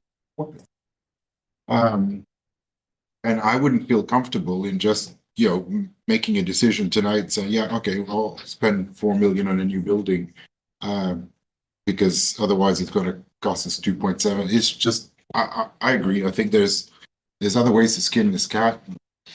I think we need to think out of the box a little bit, and if we come to the conclusion that that's, in fact, what we need to do and how much we need to spend after this process, then I'll feel more comfortable in making the decision. Thank you, Councilor Russell. Thank you, through Mr. Chair.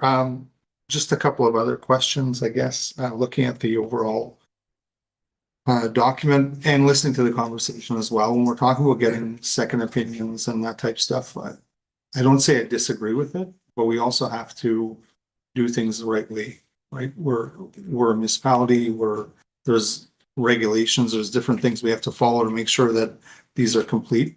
We have to definitely not be in this position where we're sole sourcing things where there might be other people who are interested in doing this. If we're looking for a second opinion, like Mr. Cooley mentioned, I'd hope that the second opinion we get is a complete opinion, not just I can do this piece, I can do this piece, because regulations are a bit different for us sitting at this table than they might be sitting in our house and putting some new windows in or doing something we like to do there. The other thing is a question, I guess, and I know number 8 is looking in private sector properties. Couple questions. I think I know the answers, but I'm just curious. If we look at some of those, is every piece or is every tenant in there municipal services, or are some of them external to this? And the reason why I ask is, do we need to keep this clustered like this? Because one of the options is to look at private existing buildings. Do we have, because if I'm looking at some of these services, they're not necessarily connected, right? OMAFRA to a library to a doctor are very different things. Do we have to build a building to make sure all of these tenants are all clustered together or can we look at different options within Verner? And I'll go back to, I think I can, maybe I won't say that. But, you know, if we look at other service providers, they look at what exists for stock within a municipality. So Is that something we could do? through you, Mr. Chair, to answer your question, Counselor, so you're right. So technically the only municipal service we provide in that building is the library. The gym too, as well. And the fitness center. And that's part of council's deliberation is ultimately deciding what we want to offer within the community. We want to maintain everything we have. Legally with OMAFRA, it's a bit different. We do have a legal lease agreement with them that expires in 2031. They've expressed an interest to extend that lease to 2036. But as it stands up until 2031, we are legally obligated to provide them with space. Dr. Bourgault, that's a long-standing agreement that stems from a provincial program that no longer exists, was to try to bring doctors into rural areas in Ontario. There was funding back in the day, and I'm talking back in the day, probably 20 years. And the community was successful in obtaining funds. A doctor office was provided to doctor that agreed to set up practice in Verner to service that community. The funding program has since long been gone, and council debated that about 10 years ago, if I recall correctly. And council agreed that no, we're going to maintain that because we want the doctor that's in place not to leave, and we're going to continue providing free rent to the doctor. So that's something that a past council has agreed, and l'UCFO, Union Culturelle, they've been in there. We actually had to move them once we got direction to build the fitness center. We had to change them rooms because we needed 2 rooms for the fitness center. They're there. They're a group of ladies that meet once or twice a week or periodically, and I'm not 100% sure what they do. So we don't have a legal standing agreement with them that forces the municipality to maintain space. It's a service we've provided. There's an empty boardroom, and then the library is there. So to answer your question, I know it's long-winded. The one municipal service we provide is library, and we do have a fitness center. To that point, the fitness center was built. I'll give council an overview. That fitness center, so you buy a membership, you have access to both Sturgeon and Verner. If you want to access Verner, you basically sign up to get a key fob because we have automatic strikes to allow people within certain hours of day. In 2025, we had 26 active fobs, which means somebody paid $25 to get a fob to be able to access the gym. We went through our fob system, and there was 318 times in 2025 that somebody actually went into the gym and used our equipment. So if you average that, it's less than 1 use a day throughout the year.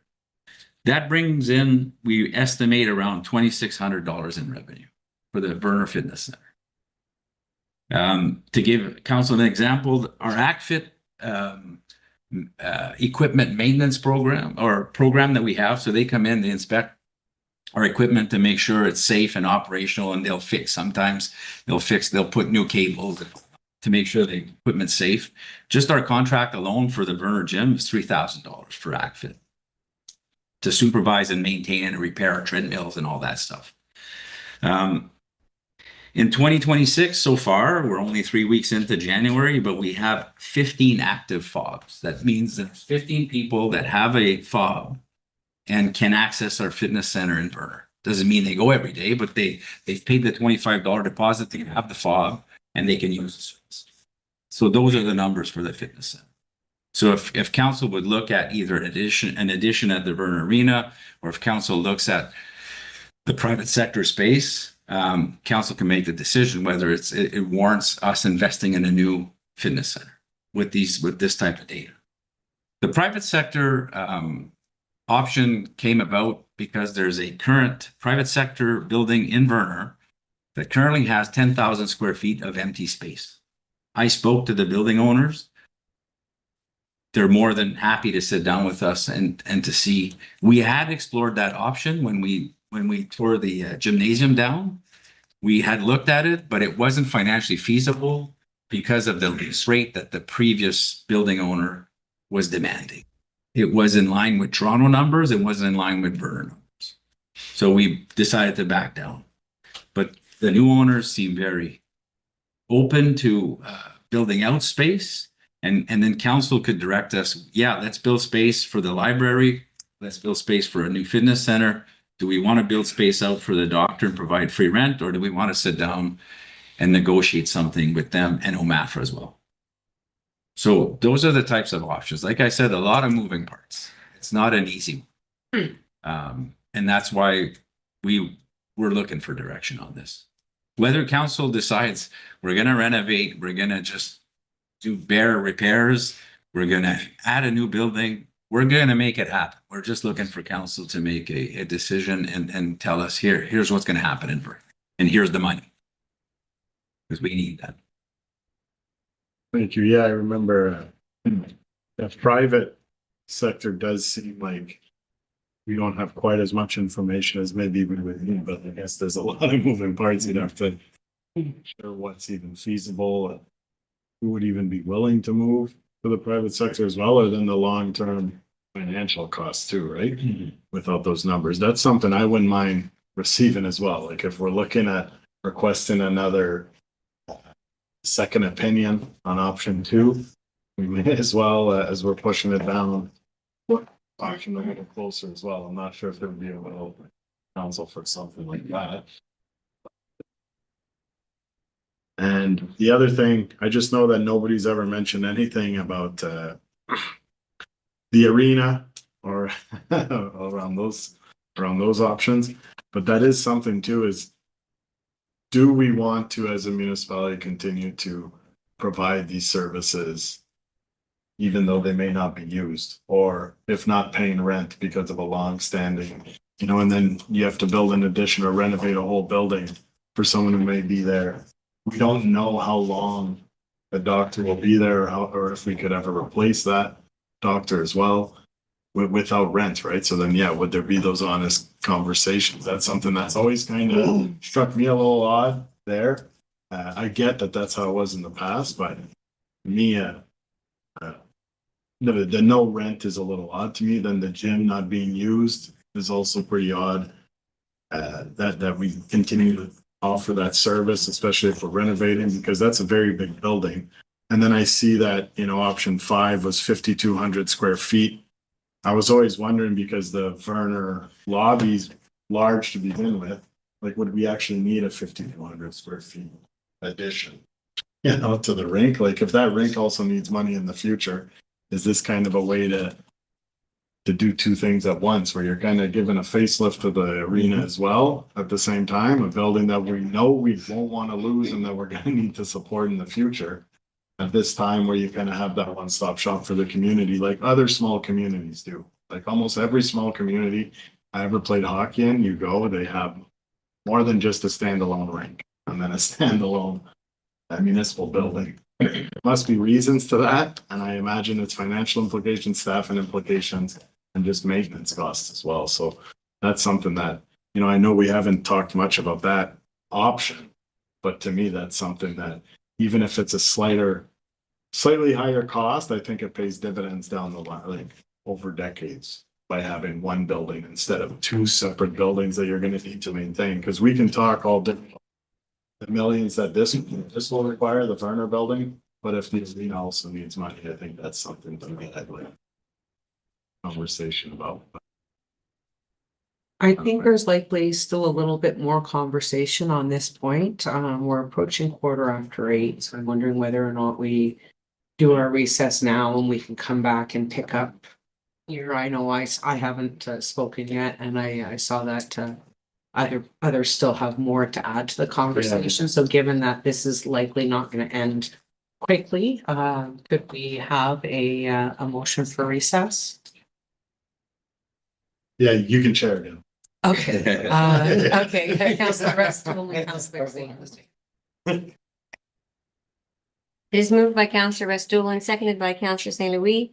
At approximately 8:14 PM, a motion was tabled for a 10-minute. All in favor? Carried. Thank you, will return.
Okay, we're back from our recess. I'll pass the floor back to Councillor Rivard for community services. Thank you, Madam Mayor. So if everyone had a nice recess, I'd just like to open up the floor again. I believe there's only 3 members who haven't spoke or given an opinion yet, so I'd like to open up the floor for their chance to them, for them first.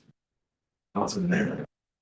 Thank you. I'm happy you broke the ice on a more expensive option because I didn't want to be the first one to say it.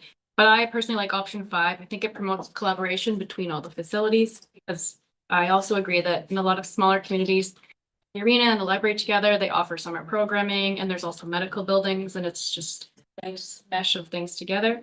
And then it's only one building to maintain and I think it's a nice long-term investment for the community. Thanks.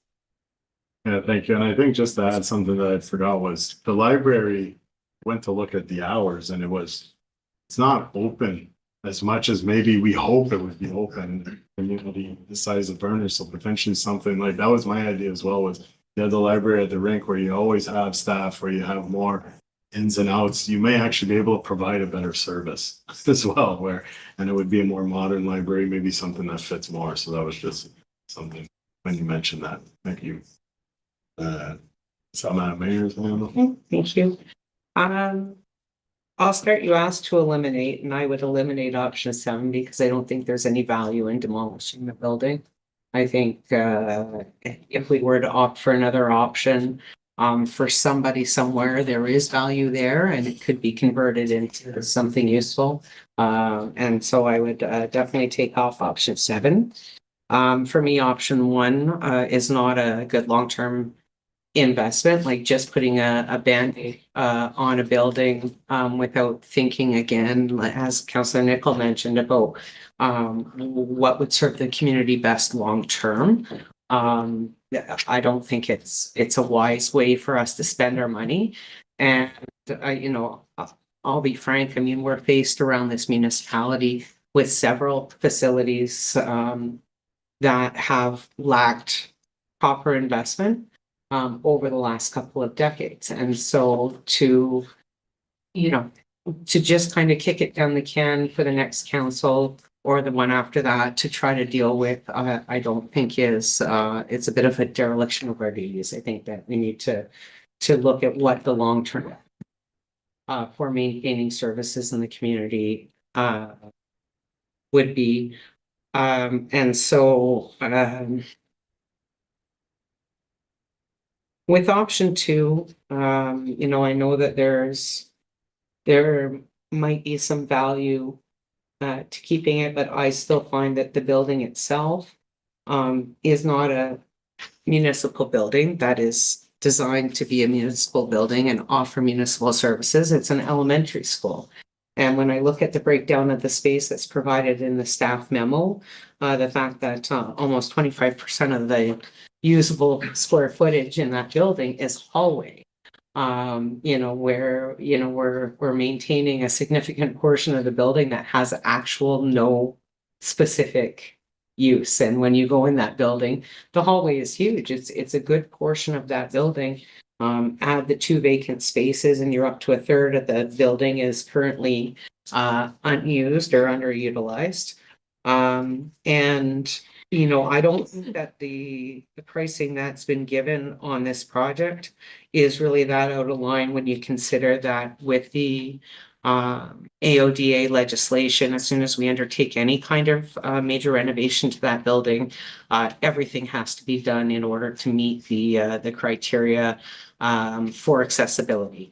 And that includes all the doorways and the bathroom facilities. There's a lot that will need to be done and that we would be legislatively required to do as soon as we start undertaking major renovations. And so I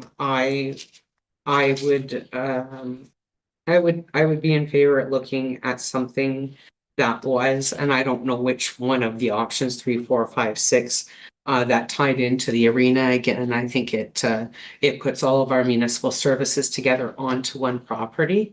And I think that as from a long-term serving the needs of the community. I think that those options are probably best. But I'm also not opposed to looking at private sector properties if there was something that met our needs, but there would need to be additional financial information about what leasehold improvements would cost, how we would accommodate the tenant that we do have a long-term lease agreement with, and you know, what was available in the community. I'm not sure that we would find something that suited our needs, but I think it's an option worth looking at. But I would be in favor of not necessarily a renovation of the existing arena space. Actually, I have a question on that, if I could. The room that's at the upstairs in the back of the arena that has the separate outdoor entrance. Do you know which room I'm talking about there? Yeah. That's not currently used or tenanted in any way. Was the gym located in that at one time, or?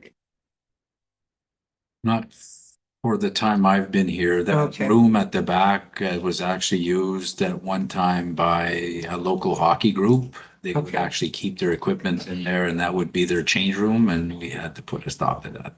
Okay, and so that area is not used now. Has that ever been looked at as a viable option for the? Accessibility would definitely be an issue. The room there requires a lot of TLC. But there's a significant flight of stairs going up at the back, so we have to look at that, and that space is limited to certain use, yeah. Yeah, I would look at office space, right? The arena edition would be my two first choices, but I would want to see more information on the private sector options. Thank you. Yeah, I feel like almost most of the options for the arena, you'd have to almost look at some private options as well, right? Because some of them have excluding Alpha, and then you're looking at, you know, the gym or whatnot. It seemed like it's possible, but it's a good thing for the suggestion. Oh, So, just one more thing. The only thing about building a facility that does include OMAFRA, while we do have a lease with them till 31 and possibly 36. Long term, we could be left with 2,000 square feet of empty space if they did ever decide to close their offices and stuff. So if we're spending taxpayer dollars to accommodate a private sector tenant, we just want to be cautious about the risks associated with that in the long term. Thank you. If I may, Mr. Chair, one option we could look at is if council were to decide to add on to the arena, there's also the opportunity to sell the building as is with the tenants in them. And so the new owner of that building would have to honor the existing lease agreements. The only agreement we have that is updated is OMAFRA right now. Okay. Yeah. thank you. That's some good information as well. So you got any of them? Thank you, Mr. Chair. I'm not big on renovating old buildings, but I am curious in having a kind of an estimate in regards of how much it would really cost to fix the current building before I make the a sound decision of repairing it or not, or investing in it or not. But I think that I like option 4, moving our services to the Vernon Arena, because we're not getting rid of the Vernon Arena unless we can move it to Sturgeon between the curling club and current arena. Which I don't think Vernon people would like that part, right? So I think adding on a few services there, and I do know that the Vernon Arena does need a facelift. I'm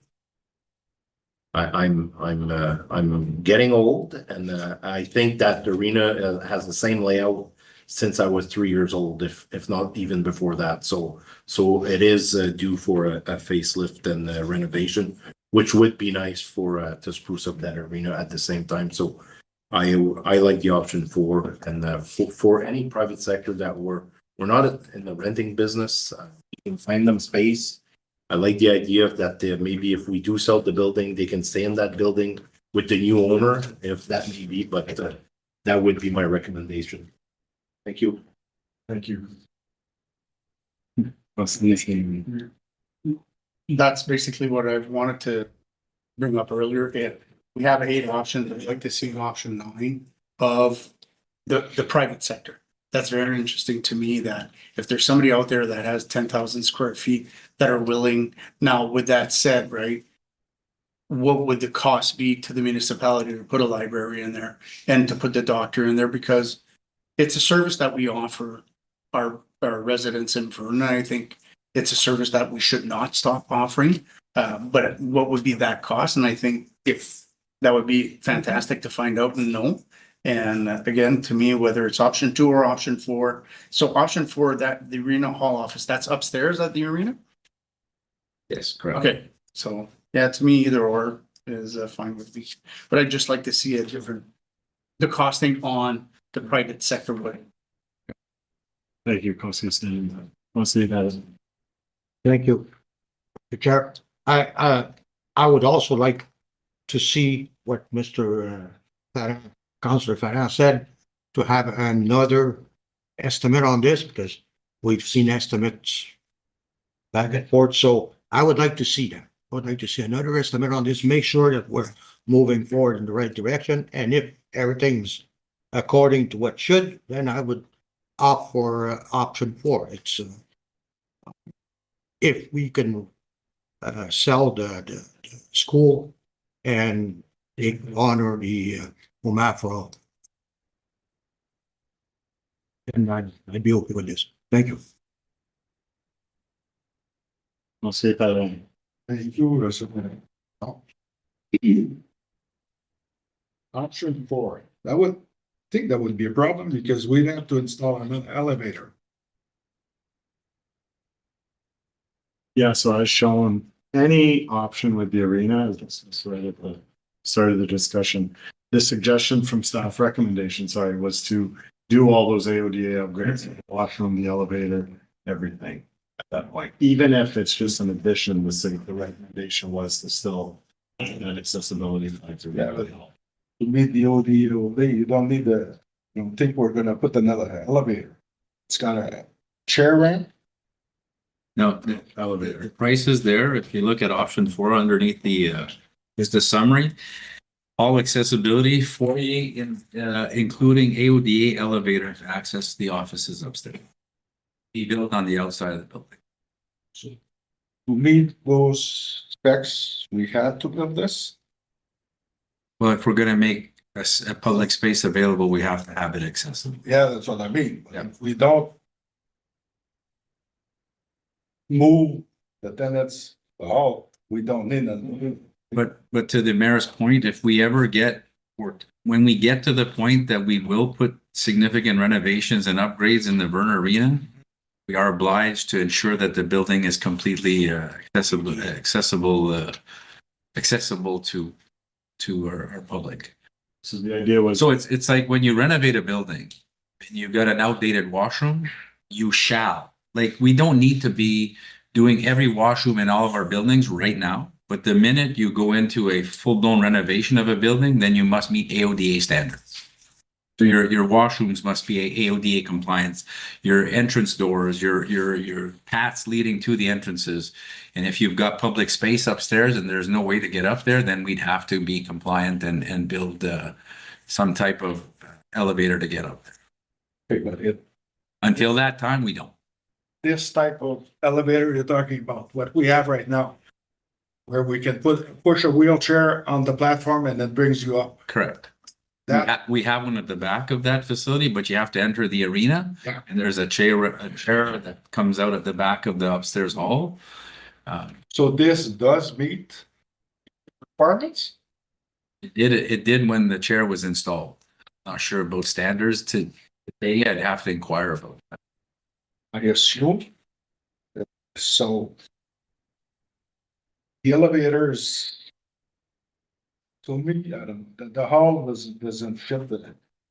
Right now, we have a building, there's absolutely no steps to get in.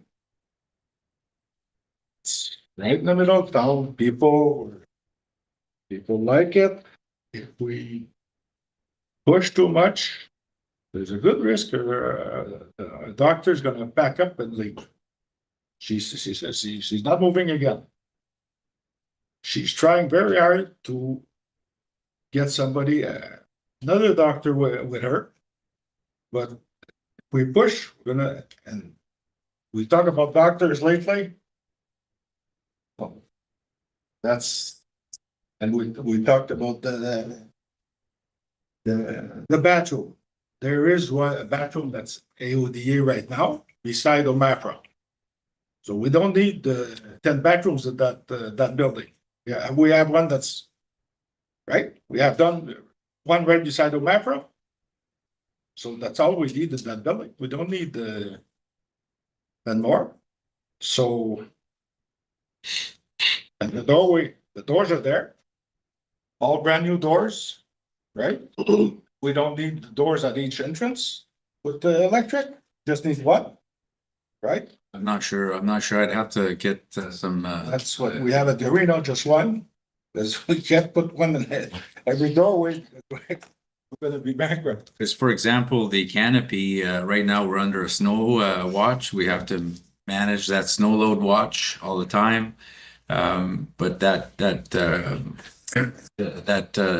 type of sidewalk or cement platform leading to the door is definitely not AODA friendly. So that's something that as part of the initial work, the canopy, that we'd redo the walkway leading to the main entrance. Okay, so you're talking about the canopy. I'm sure that's an easy fix. But that walkway's underneath the canopy. Yeah. Okay, Mostly, thank you, Mr. Chair. I just want to raise a point on the private landlord option, and at first I thought, yeah, well, it's definitely something we should consider. But you know, when you think about it, first of all, it's a shell, so you would need a sizable investment to make it into space that is ready to use. It's not space that I believe we can just move in, or Omafra can just move in. I don't remember how much you said we paid to renovate the Omafra offices. That was To the walls. Is that 190,000? I don't know. I forget the that's final number. for 1,700 square feet, so you're talking 10,000 square feet here, or Yeah. And then there's the issue of the rent. So you're paying, and if you're going to invest a sizable amount of money in making it usable as an office, you'll want your investment to last. So you'll want to sign what, a 20-year lease or something. So you got 20 years of rent. I don't know, I'm guessing 150,000 a year. You know, you're in the long term, you're investing, you know, maybe you could be investing 3 to 4 million on the private landlord option. And at the end of the 25 years, you've got nothing. I'm just trying to think for the other points, trying to get somewhat of a decision here. So I've been taking some notes.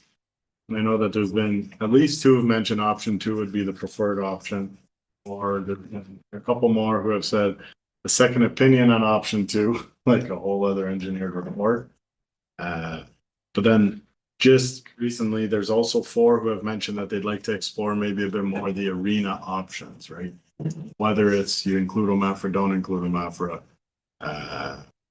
It's library, medical, gym, all of those things. So, you know, 4 years fairly close to a majority at that point. So I don't really know. I would like some guidance as to do I just do a vote for who would like to put this aside for now, and we come back and we start discussing the arena options more if there's a majority. If not, then it's, I know option 7 doesn't sound like it's in favor by anyone, and same with option 1. It seems like option 2, the renovation for the Verner Municipal Hall, a complete renovation would be one option if we get a second opinion. And then, but for the most part, I've heard 4 people have now mentioned, or for sure have mentioned that the arena renovation or addition seem to have been a more favored option.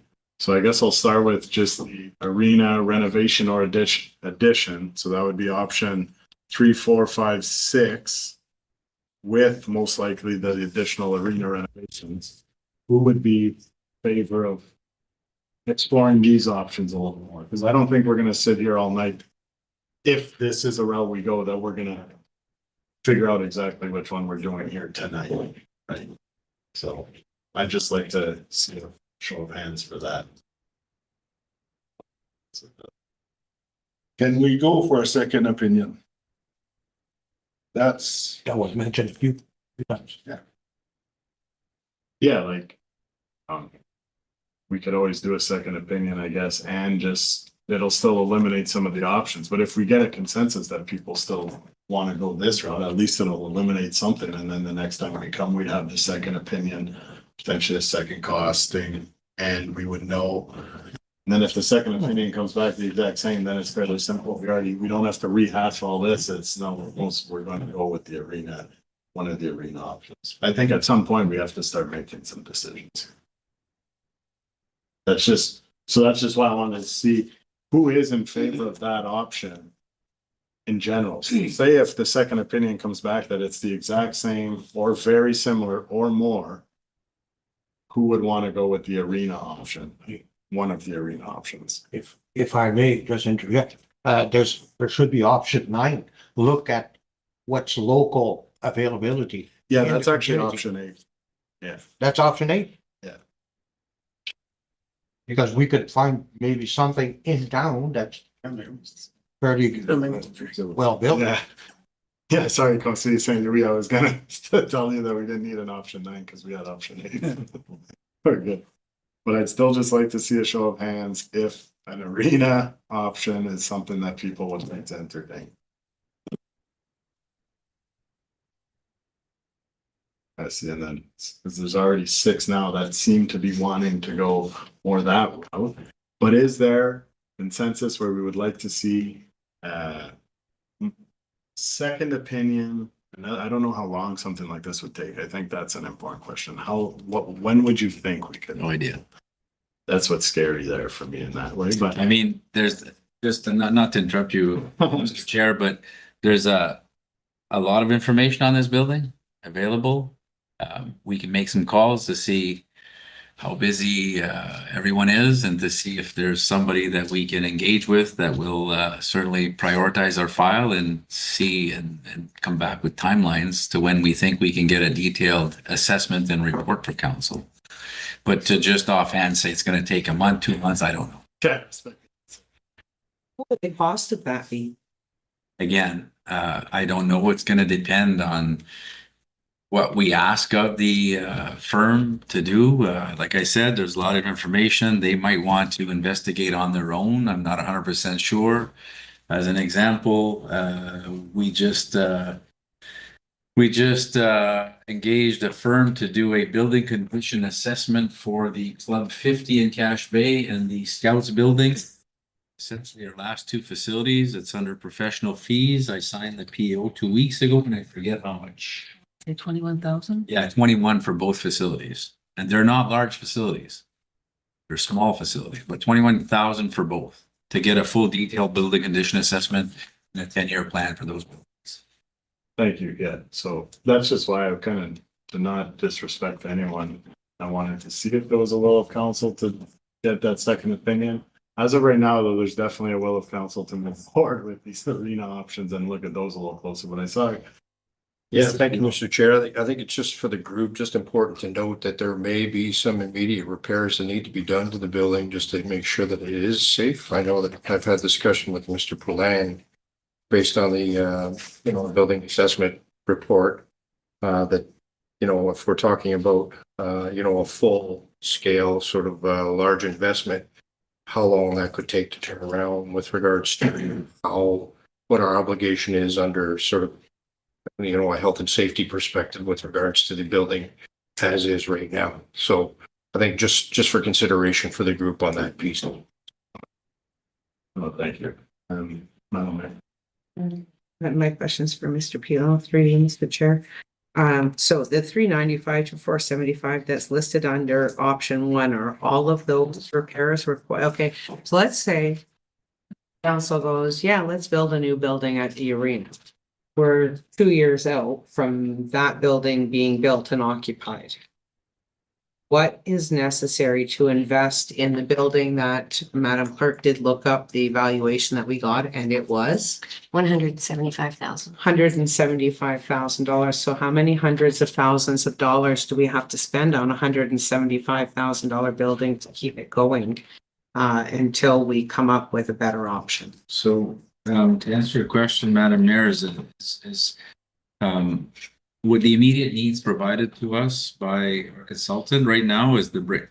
The outside brick and the canopy needs to be dealt with. So whether we do a full brick restoration, or either look at if there's an opportunity to shore up the existing canopy or we take it down, those are the two pressing issues. We did go to tender with the brick and the canopy. And then we decided to retract that tender because of the fact that we knew there's a lot more investment and council wanted to look at options.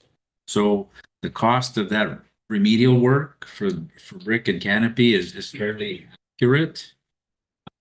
And I think that would require at least that investment, but we can go back and reconfirm that as well. Because you're right, Madam Mayor, if decide to build an addition, we're looking at probably 18 to 24 months to have that ready. We would need to find a way to ensure that that building is safe. Yep. If I may. Sure. Having invested, we'll say $400,000, how would that impact the sale value of the building when we got to the other side? I know that's a kind of crystal ball question, and I Have to kind of advise we wouldn't be adding $400,000 of value to the resale. I highly doubt that. Thank you. I think you're right. So at one point too, I understand we have all these options, but we gotta start helping out staff as well with narrowing down the options. That's where I think it seems there's been a will of council, there's been majority vote that we'll look at the arena options a little more with the private sector because they all take those into account, right? Because each arena option has a different element of private sector. From the looks of it, like some may not need it at all. And then once we receive that private sector information, it may change our, you know, if we want to go with a 3,000 square foot addition or a 5,000 square foot addition. So I'm just not too sure how to move this along here at this point. Thank you, Mr. Chair. I would recommend that the pricing on the immediate fixes that we must do. Get an evaluation of what this costs to bring this building up to par for the next 20 years. And then look at maybe moving our services to the arena. So still receiving. Yeah. A second option on Yeah. option two. Absolutely, because if the pricing that we have is 1.2 to 1.7. And if we do have somebody that we know and we're lucky enough and it comes back to 1 million, I'll say fix the building for the next 20 years. Yeah, so you meant 2.3 to 2.7. Yeah, exactly. Yeah, that would be my recommendation. Okay, so I'll reopen for another vote. Who would like to see if there's a second opinion on option 2 for the current building? Yeah. Yeah, so there's consensus there, so. We still have every single option other than option 7. No? We made some progress. So we had majority on all 4 too. No, we had majority on just exploring the arena as well as a good option, but now it seems like, yeah, there could be, depending on the second opinion for option 2. Could lead to option 2. We'll close this matter. Right? Everyone's okay. Move forward with the pickleball discussion. Would there be any, are we supposed to bring that water and sewer before just to make sure we can get through that piece, or do we stick with community services? Pardon? Stick to community service. Sounds good. We'll move on to the pickleball discussion. Since we had a delegation late 2025. And I have a discussion here as to what we see for the future of pickleball in the municipality, and if there's any ideas or any questions or comments that people may have had ever since the launch. And I guess for some added info, I remember from past quotes that we received, the resurfacing of, say, the tennis court, something around $100,000, give or take, and a brand new tennis, pickleball court was anywhere from $400,000. Information, there's quite a bit of information on the Vernon Hall, how there's only 2 courts based on our insurance provider. There's some numbers on usage, which I was a little surprised. I thought there was going to be a higher average per session. And then there's also other municipalities, if they offer municipal programs or private programs, like based on their organization. So if I'll open up the floor. What's about it? Well, you mean the average per session? There's an average, there's a average percent, there's about 18. So you thought it'd be higher? Yeah, just based on how people showed up, yeah. You're gonna wait too long. So go there and then just bring a few games and you're sitting down. So we have a, but if you put that more, go there because we're all ready to. Mr. Chair, if I just might add that the 18 was the winter program last year in the hall with 3 courts. And our inside arena, Sturgeon Falls Arena floor program last year with 5 courts, we averaged 19 people a session with 5 courts. Yeah. And last year with courts in Vernon, we averaged 18 per session. And if I just might add, I got the stats, our pickleball program began this week at Vernon. We currently have 31 paid participants that paid for the full program. And we have 3 individuals that bought a 1-month pass. Was 29 people attended Tuesday, 25 people attended Wednesday, and 14 people attended this morning. Thank you for the added information. See that, I mean. Pickleball is a growing sport. Remember years ago, when Mr. Goodall came and made a presentation here, and probably some reasons why people don't attend is what this year Councilor Perrin said.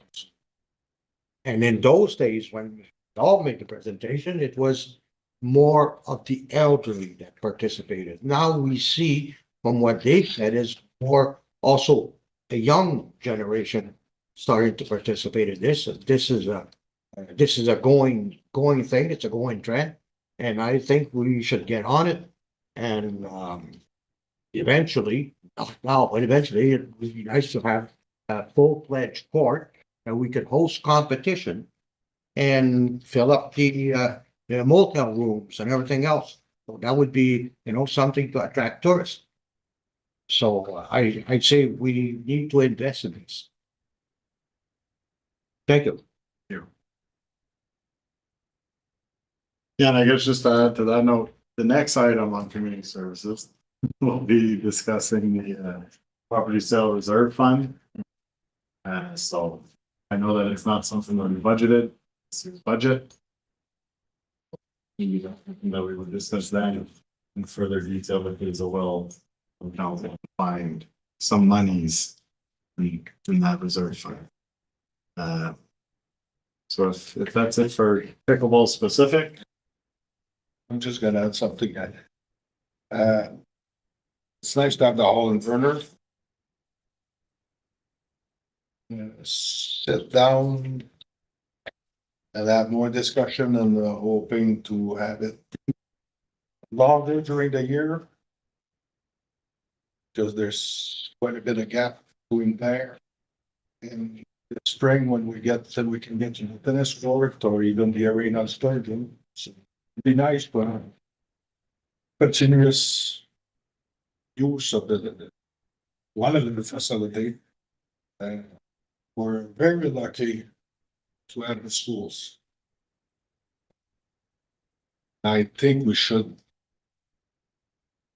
make a little bit more effort. Especially for the Holland Turner, like we're getting more, see that.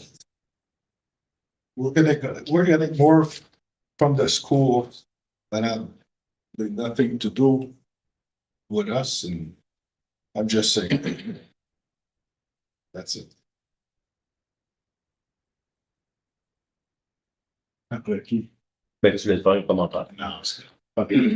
Yeah, thank you. I'll just make a comment because I just find that the pickleball group is kind of defining themselves as a special group, which I don't think so. And I don't care about pickleball. I don't care about other sports really, but all of the other sports that are being played and managed or organized by groups themselves. So for myself, I play old timer hockey. We rent the arena, we get our slots, we make our schedules, we pay, and we take care of our own scheduling and we get our assessed hours. I don't understand why we're running programs, pickleball programs by the municipal staff. I think the pickleball group should incorporate themselves as a non-for-profit. They can apply for grants. They will get money. And that way, then for me, it's easier for me to help them to build. And I'm not even convinced fixing the tennis court is the solution. I think they need, or we need, the municipality needs a gymnasium that can be used by everybody. 20 hours a day if we can, or even 24 hours a day. Then they'll get indoor pickleball from 8 in the morning till 3 in the afternoon, because all the kids are in schools and nobody's going to be using that gyms except all pickleballers for the whole winter program. If it's a rainy season, they can go in that gym and they can book those slots. So I think there's a bit more of studying and looking at what we need. But I will say this, that group of pickleballers, get organized, register yourself as a non-for-profit, and you will be able to apply for grants. And it's not a freebie. Like, I think they think that the municipality and councillors will give us 150,000 because that's what we want. Pickleball is growing. A lot of sports are growing. So I just want to make the comment because it's not us that's going to fix the problem. We need to work with them, and they also need to work with us. And my recommendation, get registered as a non-for-profit. You will be able to tap into grants, and then we'll be able to move faster. So that's my comment that I'd like to make to that point, Mr. Chair. Thank you. Yeah, I am in agreement with the whole idea of every other organization that I'm a part of. We rent a organization fee, and then we play it similar. I think even volleyball does it. Volleyball, incorrectly. That's an outdoor facility, and they still make sure they rent the beach volleyball course to make sure that nobody's there. At least when they show up, they can say, "Hey, into these sports, I want to play our game." Same as baseball. It's the same as pretty much everything else, right? Curling, I think they do that through their organization. So I do tend to agree with that. And I do want to reiterate too that I really like that the schools are being involved because they already have the gyms that are being underutilized at night. I get that it's not during the day, other than potentially in the summer if that's an option. But summer you have other places to play. But at one point we have, I think it's 7 gyms in Sturgeon Falls, and they're not being used every night. So this is perfect opportunity, right? I'm really happy to see that they're starting to use the gyms. That's great. That's something that was mentioned. I remember a little while back, and the fact that it's finally coming to fruition is really nice. So thank you for those comments, Councillor Gagné. If that's it for the pickleball discussion, we can now move into the property land sale reserve. Going once, twice. Sold. We'll move on to the third item. All good, Madam Mayor? Yeah, okay. I wasn't sure. So before we open up okay, sorry, it is there. 800. So it looks like there's about $876,000 in the property sales reserve. And, well, I'll let you say it. Councilor Farah, I think has. Thank you, Mr. Chair. I raised my hand first is because I asked a question, I asked Mr. Pivon a question this afternoon. And for me, and I think for others, it might be very relevant, is how much do we think we will have in addition to what we have now, say over the next 6 months, with the expected sales that we have coming up, and I don't know what terminology to use, net of the book value. So how much do we think we can grow this fund by in the next 6 months? Because for me, it will influence my decisions to how much of that existing pot I would suggest that we spend. Is anybody able to? Yeah, it's through you, Mr. Chair. I'll defer that question to Ms. Craddock. She did put some numbers together for us really quickly and just a rough estimate with regards to, well, thank you, Mrs. Ducharme, for providing the information of what is sort of ongoing and potentially in play over the next 6 months, as Councillor Farah requested. And then we did ask Ms. Craddock our book value minus the book value, what that would sort of estimate to, and got a number there. I don't need to provide a quick number. I can pull it up. This number is just, I mean, and they are just very rough numbers, but including the Tomico lots, Front Street, Borgo, and the Northcote Road allowance. The potential transfer to reserve, which is the net of book value, is over $900,000. There are a few other properties that are kind of in the hopper, but you know, are less clear at this point. But there's some timelines, but there's another couple $100,000 that's potentially still in the mix as well. So we could potentially fund ourselves, let's say at the end of 2026 with another, with this 900, another 900 or another 876. Thank you. Potentially, not guaranteed, but. No. potentially. Yeah. So let's not spend it. So there's a list here that the Madam Mayor sent out an email trying to ask like if there's anything that current councillors in the wards or just in their daily lives, if there's any ideas that they think we could kind of invest back in the community. This is what I wanted when I brought up the item a few months ago, was just to see, in my belief, when you have public land that's being sold, it should in a way go back to the public in a way that's more visible, maybe, you know, not a pipe under the ground as maybe Ms. Henning would hope the money would be spent. But to me, that's what I think it should be for. So that's why I wanted to bring the discussion up. If that's not the will of council and people do want more pipes in the ground, or to put it towards the Verner project or whatnot, you know, I just wanted to have the honest conversation as people put up.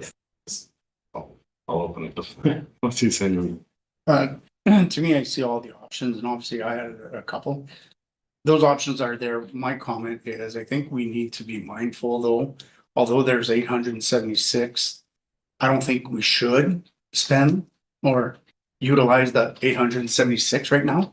If we pick away for one project that's 150 or 200, and 4 or 5 months down the road, we want another project, which is 200, or we receive a grant. Because if we decide today that, you know what, let's do, you know, the trail repair, and let's do the Cashby Community Center and the Google Playground, and all of a sudden we get a grant, right? So I think we need to, you know, pick a few things or a thing, but let's not spend the whole thing that we have right now, and let's not deplete what we've accomplished so far.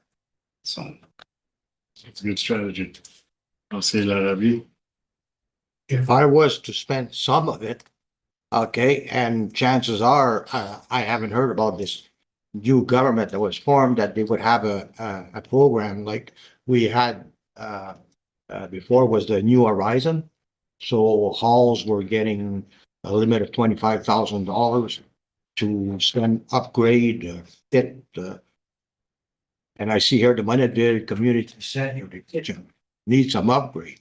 So I would definitely be in favor of making the upgrade. Good chances are, if there's no program out with the government, then we'll end up having to pay for it. So I'd make sure that Manadville have their fair share.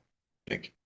I think a good comment here, based on both the comments I just heard, is later on where we are seeing the Ontario Trillium Foundation grant. One of the items in there is that's a potential that grant is the Manadville Community Center. So it is, like, when you start to think of it, is it something where you're like, hey, well, that's something that we'd like to apply the grant for and maybe allocate a little bit of fund from this amount so that it's ready to top up if the grant doesn't cover everything. That's just shooting off the top of my head there, but that may be an option, right? Because I do agree too that we probably shouldn't deplete the whole thing or down to the penny, but it is nice to maybe have some plans to what we'll see if I can. Thank you, Mr. Chair. I mean, when I look at this list, and I want to spend our money in the community centers. I want to see it spent in cash. Manadville hasn't had, we sometimes forget they're there. Or a lot of people, municipality forget that. And we haven't spent much on that building, I think, for a very, very long time. And Cache Bay, I think, is a great need of some investment. I'm not too sure how much we're talking about for the other projects, but I think probably those two are the most expensive. And if it could be tied into the Trillium application, then whatever we decide to spend on them, there'll be that much less we can keep in our fund. But I still say that, given, I think, I'm fairly sure that at least the two D'Amico properties will sell, and they're waterfront properties that people are kind of falling over themselves to buy. So I'm confident that we'll rebuild that fund. So I would want to spend at least $600,000-700,000 of it. Thank you. I guess what's difficult here now after I hear that about the Manadville is we'd almost have to have the discussion of the Ontario Trillium before.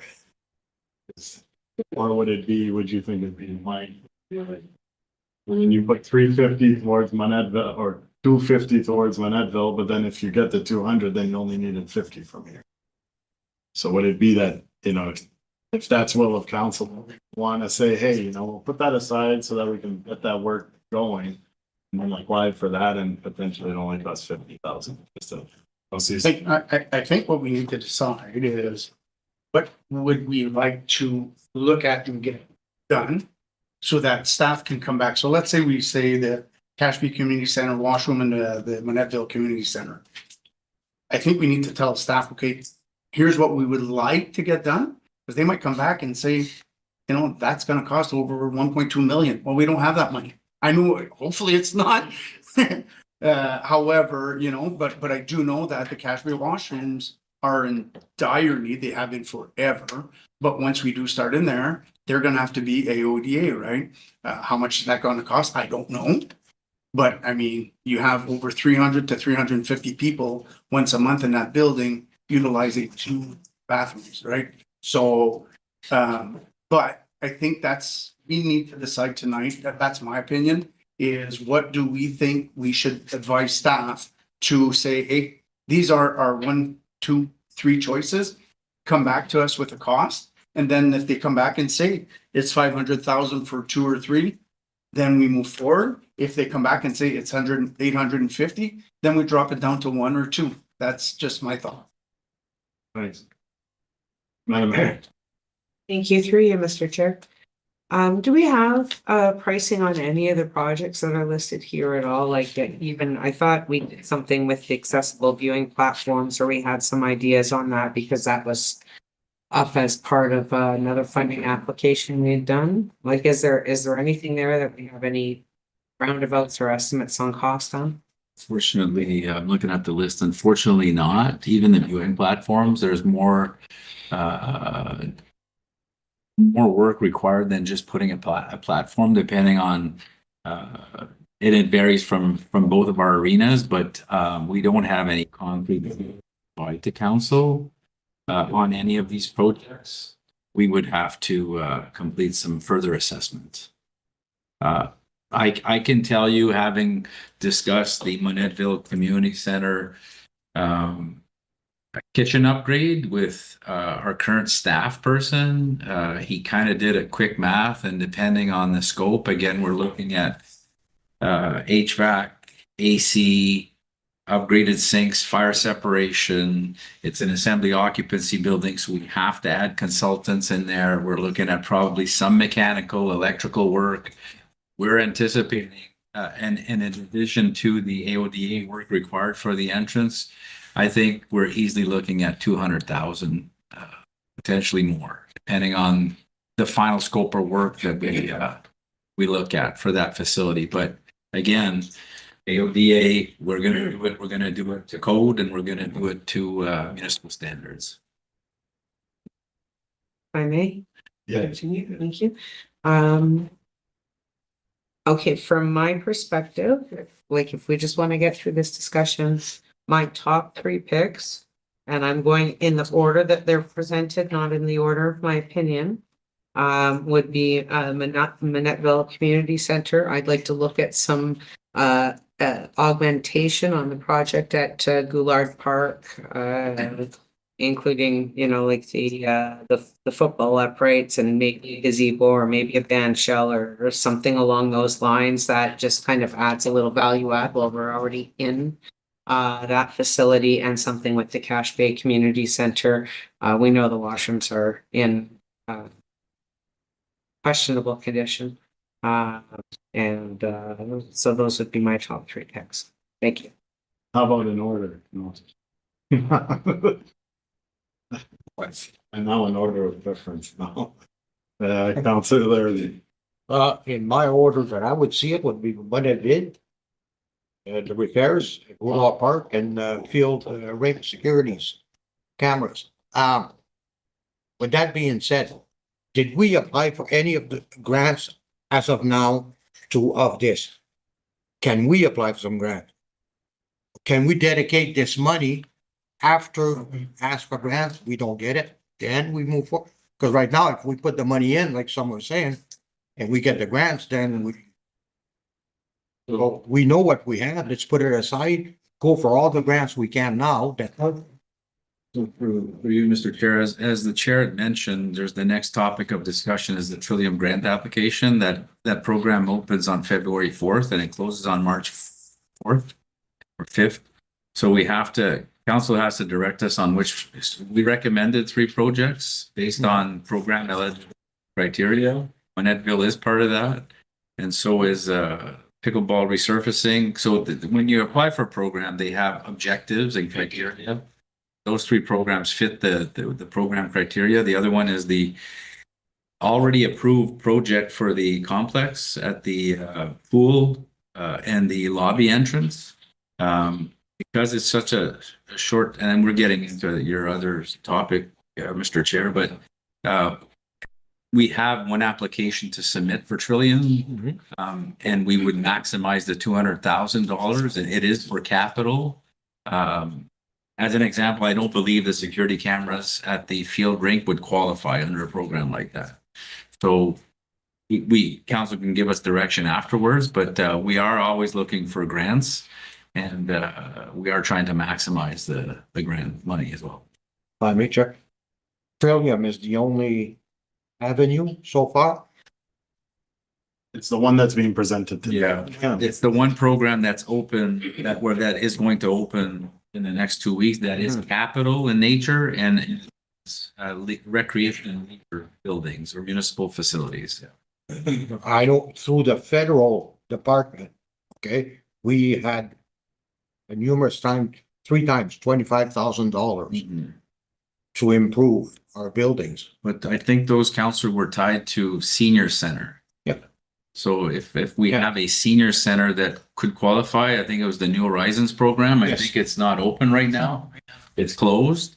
And the other avenue that we have been successful is NOHFC, but again, we have other competing applications that we're looking for that fund. So yeah, we're always looking for granting programs for sure. Thank you. Thank you. Councilor Russell? Through you, Mr. Chair, I agree with the three that have been put forward so far. But then the other angle that I'd like to just keep in consideration is, I don't know what timeframes are, but if we go back to the discussion we just had about burner and some immediate, I'm not sure where those funds are coming from. And then again, great, release today, but be likely responsible for part of the cost there. So just to keep some of those things in mind, I know looks like we definitely have some funds here and there's a great list in front of us, but there's other things that we're going to be responsible for in the very near future as well, which are all community improvement projects, right? So I know that's kind of, I don't know if it's riding the fence. I did say I like those three, but just to keep in the back of our minds, we may have some of the big expenses coming up. And is that something that we want to maybe consider some of this for, or are we going full financing approach to it? I don't know, but just to keep in mind. Just Just a quick question. Remember we went around with the accessibility committee? The Cashby washrooms, are they wheelchair accessible? I don't believe they are. They're not meeting the AODA standards. So I think this would be a priority. You know, it was on with himself in the wheelchair and you can't go, you know? Or modern kitchen or whatever. This to me is second. That's my thoughts. You know, like Cash Bay, Manette Hall. That's what I got for the. Yeah, if we're gonna spend some money. I think the washroom accessibility is would be right up there. Okay, let's see. Let's see, going. Thank you. I would agree with Madam Mayor's suggestions. Manettville, not in priority order, but I guess once we get the pricing, would be Manettville, Cashby, washrooms, and the Goulart Park. The Phil Outdoors security camera, I think it's, for me, it's irrelevant because it's not that expensive. So technically, wherever we have issues, put security cameras in there and make it a standard. That's my comments in regards to what we should look at. Thank you, Mr. Chair. Yeah, I guess like I know this item's not part of, it's because I'm hearing a lot about Manettville. And it's on this item for the Trillium Foundation, but that's not part of the community services portion of the meeting. But can we have that conversation before, or would it just be, like I said, we'd be willing to put aside an amount for a Manettville project and then, because it seems like, you know, we have to tackle this project as phase first. What's to say that? I think I just want to reiterate what I said earlier. If we don't decide on Manettville right now, nothing's stopping us from coming back to this in a month from now, 2 months from now, 3 months from now and say, hey, we didn't get the trillion. Let's go dive into that pot. My opinion. Okay, yeah, that's true. Yeah, that's true. So we can, There's nothing binding us to say. but it yeah, sounds we like have to- Manettville is something that we all want. As far, or have an Yeah. interest in doing. Sorry. So you end up on there. Yeah, through you, Mr. Chair, what would be the next steps for you? If we had a short list on that, would you be able to provide some guesstimate pricing on some of those projects? We're gonna have the Trillium discussion next. And then it can come back. The thing I worry about timing is that we're now at the end of January and respect to all staff, we know that things take time. It takes time to get estimates. It takes time. So if there are projects that we want to see move forward, during this coming construction season,